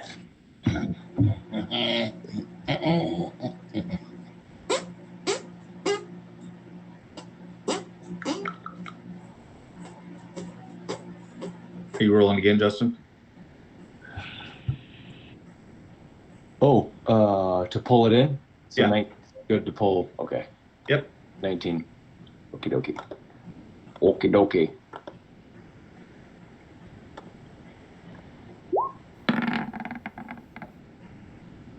So 13. Probably not enough. Do you want to use your inspiration? I probably should, yeah. Yep.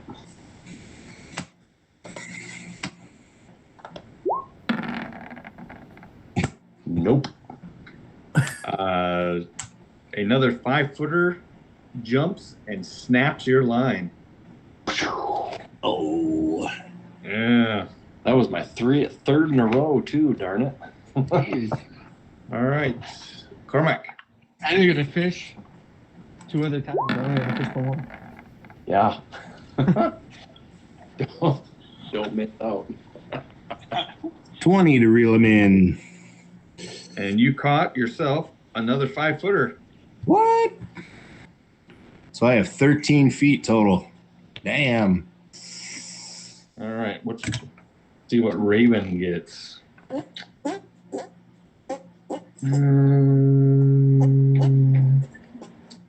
Raven, of all the citizens, she caught the most. She caught 7 feet worth of fish. So, Cormac, you are the winner All right. 13. of the fishing That is contest. rigged. I didn't get a fish. I only had a fish one time. So they bring you guys back to the circle. She presents you with the wooden trophy, and then talks about Benabog and what a great catch that was, and Velbin and all this stuff. And they actually have a pin, like a metal pin, for the catcher of Benabog, and she pins that upon you. Let's go. Damn. And you're like, your head's like spinning, like you've had a couple drinks now, Oh, yeah. and you know your arm is sore because people are like, way to go, hitting you in the arm, and yeah, you probably gotten tossed around a couple times. Second time fishing, by the way. Yeah, it's, you know, Madden once said, don't do great things if you can't handle the celebration, and you're almost, you can feel that advice. Yeah. You're kind of feeling beat up a little bit. Yeah. It's a big ass fish. Bigger than me. I just Man, I gotta can't believe you say, guys caught him. the smallest guys caught the most fish, the biggest fish. Right. Yeah. The biggest, and You got 13, I got 10. Yeah, we. Wonder. Yeah, that was awesome. I mean, Jesus. Good Nice job, work. guys. Yeah. did I need that nat 20 to reel it in? Yeah, it was a 2020. You had to get a 2020 to one catch him, to get him on the line, and to actually pull him in. You had to have nat 20. Nat 2020, huh? Yep. That inspiration comes literally from Isman too. Right? Hey, I'm happy I won the contest. So I got a little wooden trophy. So your mark now is actually above Ispin's because of the 8-foot fish.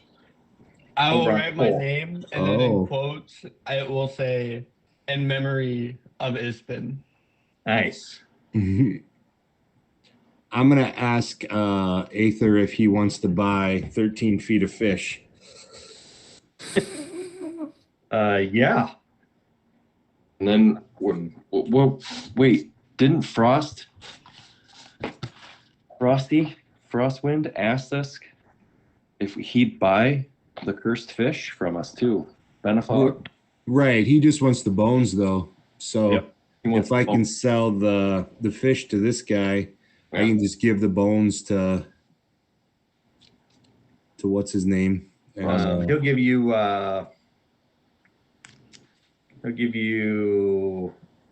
10 steel for all those. for all of it. Yep. Done. Okay. That's a lot for one fish. Well, it's not just one fish. For It's three three fish. fish, but still, yeah. I wonder what old Megabond's worth. Yeah. Bog's worth. Hey, my dad and I won a contest one time. I got $75 for a walleye, so Nice. Nice. that was pretty kick ass. Yeah. How much do I get for this thing?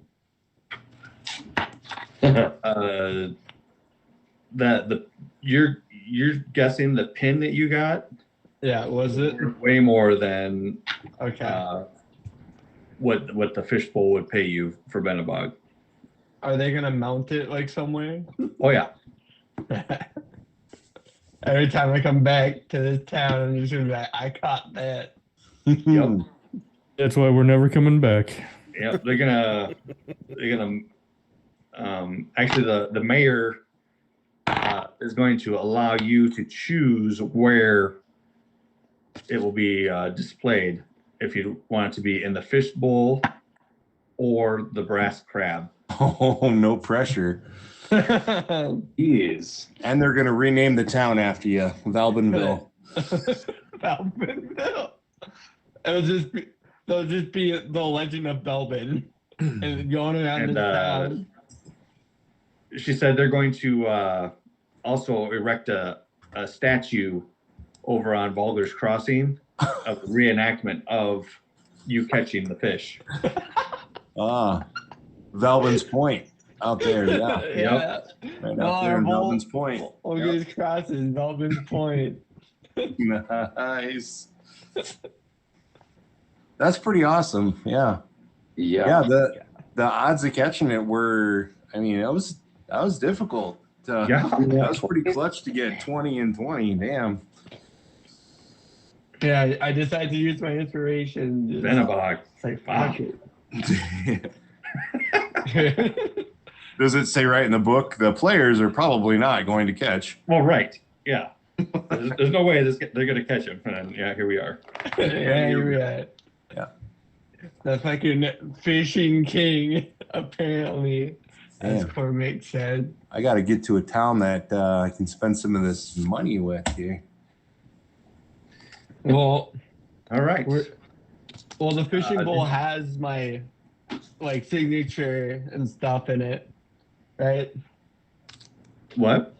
The fishing bowl has my signature, Oh, yeah. you know, Yep. and stuff in it. Yeah. And, So and they actually give you the fishing equipment. So you have your own. Oh, I now Fishing have equipment fishing now. equipment. Let's So you get to keep the pole that you caught him on. You're full sponsored now. yeah. Can I carve like on the pole, Megabond? Sure. I honestly don't know if I'd ever fish again now. Yeah, I mean, you really, me neither. Like Jesus. It's only Here. downhill from here. yeah. Yeah. Like you walk around now and like everybody knows who you are. They know your name, and So no one has either your name or that's the Fisher King right there. So on the pole, it will say Vagabond Belbin, and I'll give that to the fishing pole, but the mounted fish itself will be at the brass crab. Nice.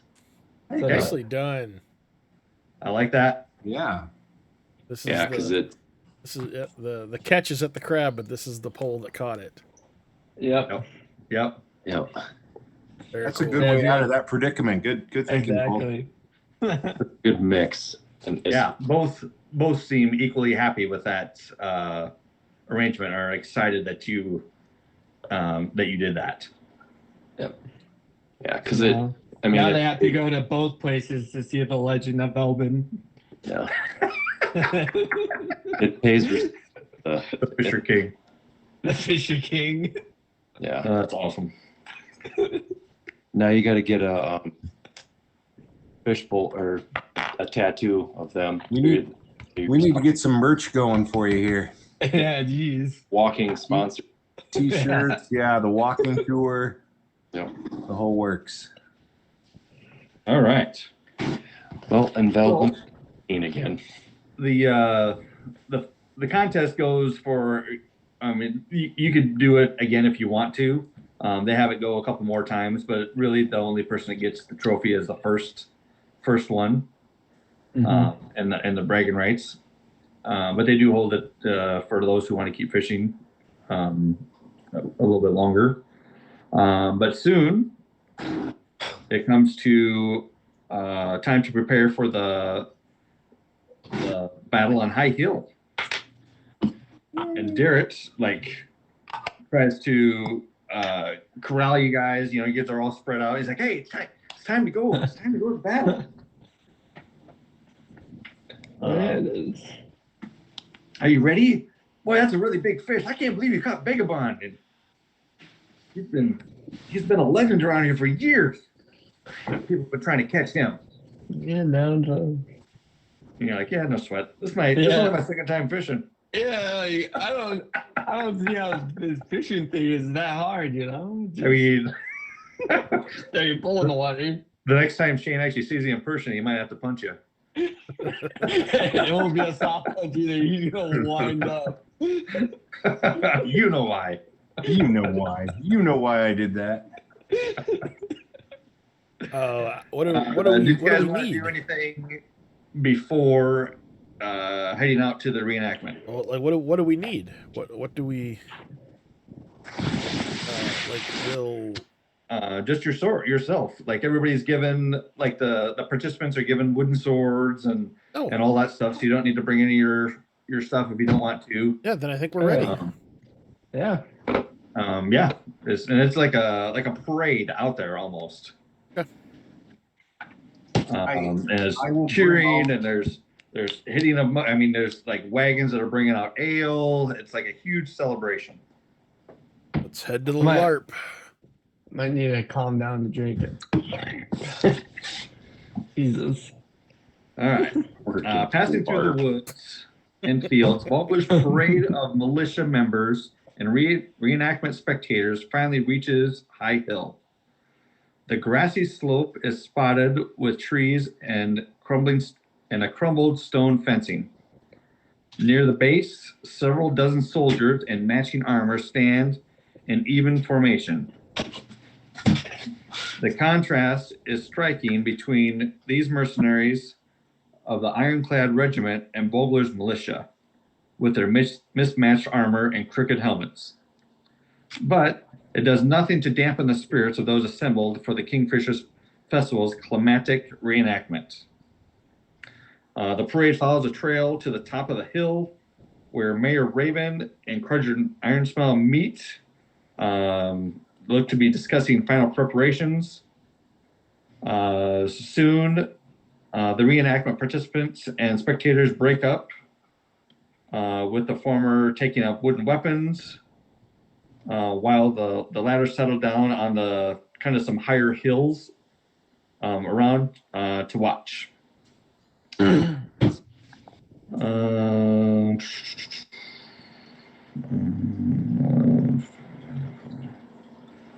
To prepare for battle, Mayor Raven calls out to those assembled, explaining that the mercenaries were charged up to the west side of the hill, while the militia and other participants charged down.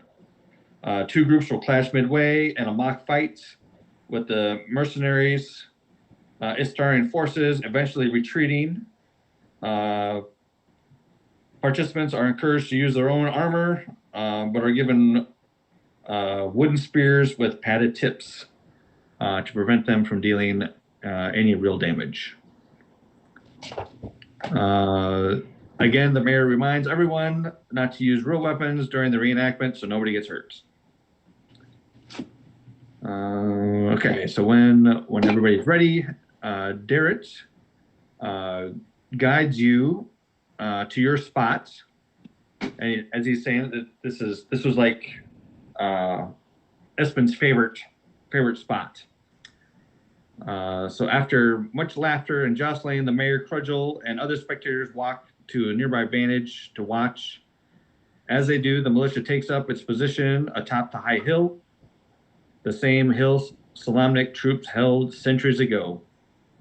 They face the mercenaries of the Ironclad Regiment at the base of the hill, arrayed as the forces of Istar once were. Although the event is only a reenactment, a tinge of excitement fills the field. Somewhere in the line, a reenactor hoots and yells, "Let's send those Asturian rats running!"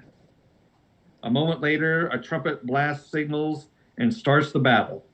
"For Istar!" yells the mercenaries' leader, a tall half-ogre among several mounted soldiers.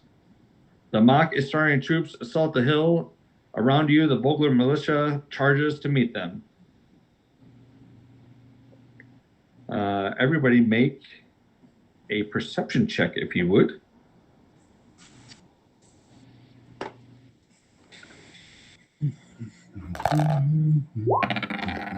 Can I use guidance or no? No.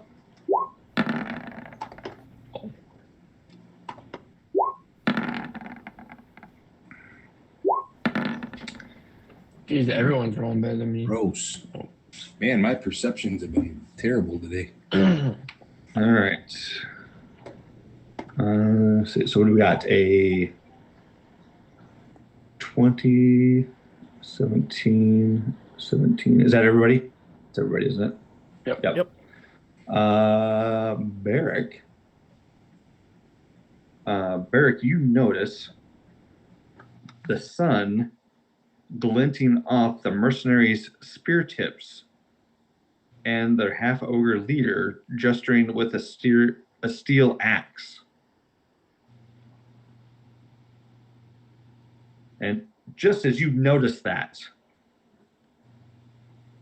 everybody hears the unexpected sound of metal clashing on armor that rings across the field, silencing laughter and the melodramatic boasts. A ribbon of red splashes over the grassy hill, followed by shocked screams. Any pretense of a reenactment shatters. High Hill is the site of a true battle once more. Within moments, all around you, armed mercenaries attack unprepared villagers, fighting for their lives. Oh, good. Son of a gun. It was all going so good. I fucking legend is gonna be caught. Go get him, Kingfisher. I'm gonna murder him. Your Go fisher. throw some fish at him. Well, shit. I kind of wondered this all seemed too happy that something was going to happen. Yeah. I was thinking A Knight's Tale the entire time when we were given wooden spears. I was like, he's tipped it. Yep. Yeah, I was thinking about saying that I was going to take my hammer with me just along, but never actually said it. Let's see. Oh, so we couldn't bring any of our actual weapons with us? I don't know. I didn't actually say I was taking mine. I was we thinking were of told not saying to, it. so I But don't think we did. We weren't told not to. We were just told to use wooden weapons. Yeah. So if you have a scabbard, and your sword's probably in the scabbard, if you've got, something Well, big that you can't stow. I'm about to I get mean, us some weapons real quick. No, I'm about to just command drop people, so they drop their weapons and you guys can grab it. Let's see. I guess I don't know how that. What did Derek give us when we went out there? For sure. Oh, crap. I made your big bird too big. basically, we had our equipment except for they gave us a wooden blunted spear Yeah. for the reenactment. Yeah. Okay. So I think we still have all of our equipment. We're just You still have all your weapons Okay. and stuff. Okay. I was gonna say I think I still have my maul on my back, so I'm okay with either one. So if you They're gonna come in, drop people, make them drop their weapons. It'd be a heck of a module. Oh, no, you don't need to take your weapons. Just take these blunt spears. We're going to attack you now. And go fuck yourself. Everyone You don't get everyone does weapons. 1 bludgeoning damage the entire time. God, what are we looking at here for numbers? So the battle is going on, and so there's actually a new mechanic to symbolize that, and I'll get you guys over here so you can see.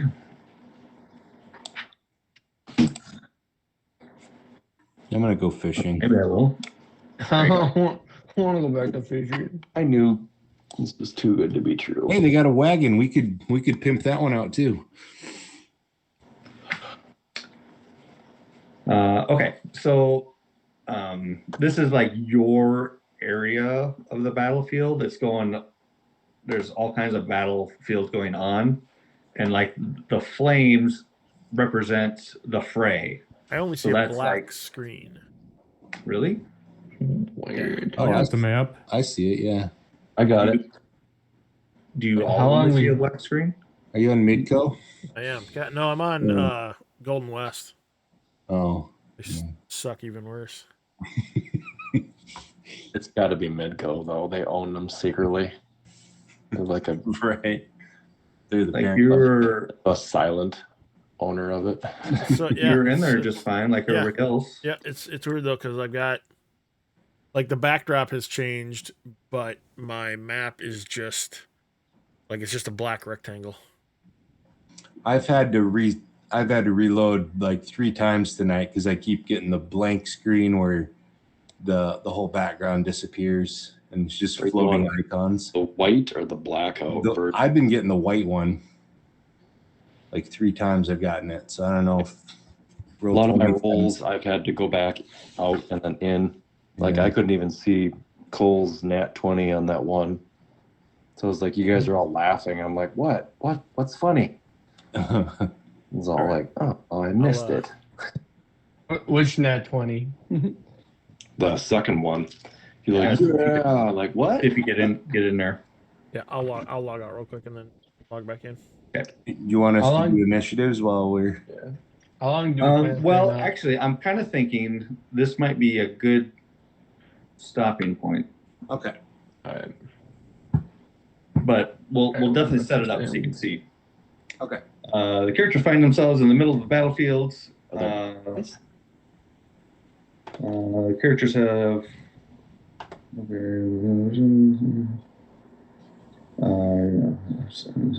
Villagers being attacked. To aid villagers being attacked. I'm gonna go fight Derek. I did too. And it's dead. His name's Derek. He's got to be a bad guy. Derek. I'm gonna find you- Dorit. Who was Barrick? It's D-A-R-R-E-T. Oh, Barrett, not Derek. Derek. D-A. Ends with a T. Barrett. What about Dorcas? Where's he at? I'm gonna fight him. Well, he's crying to his dad about what I said. Probably. Yeah.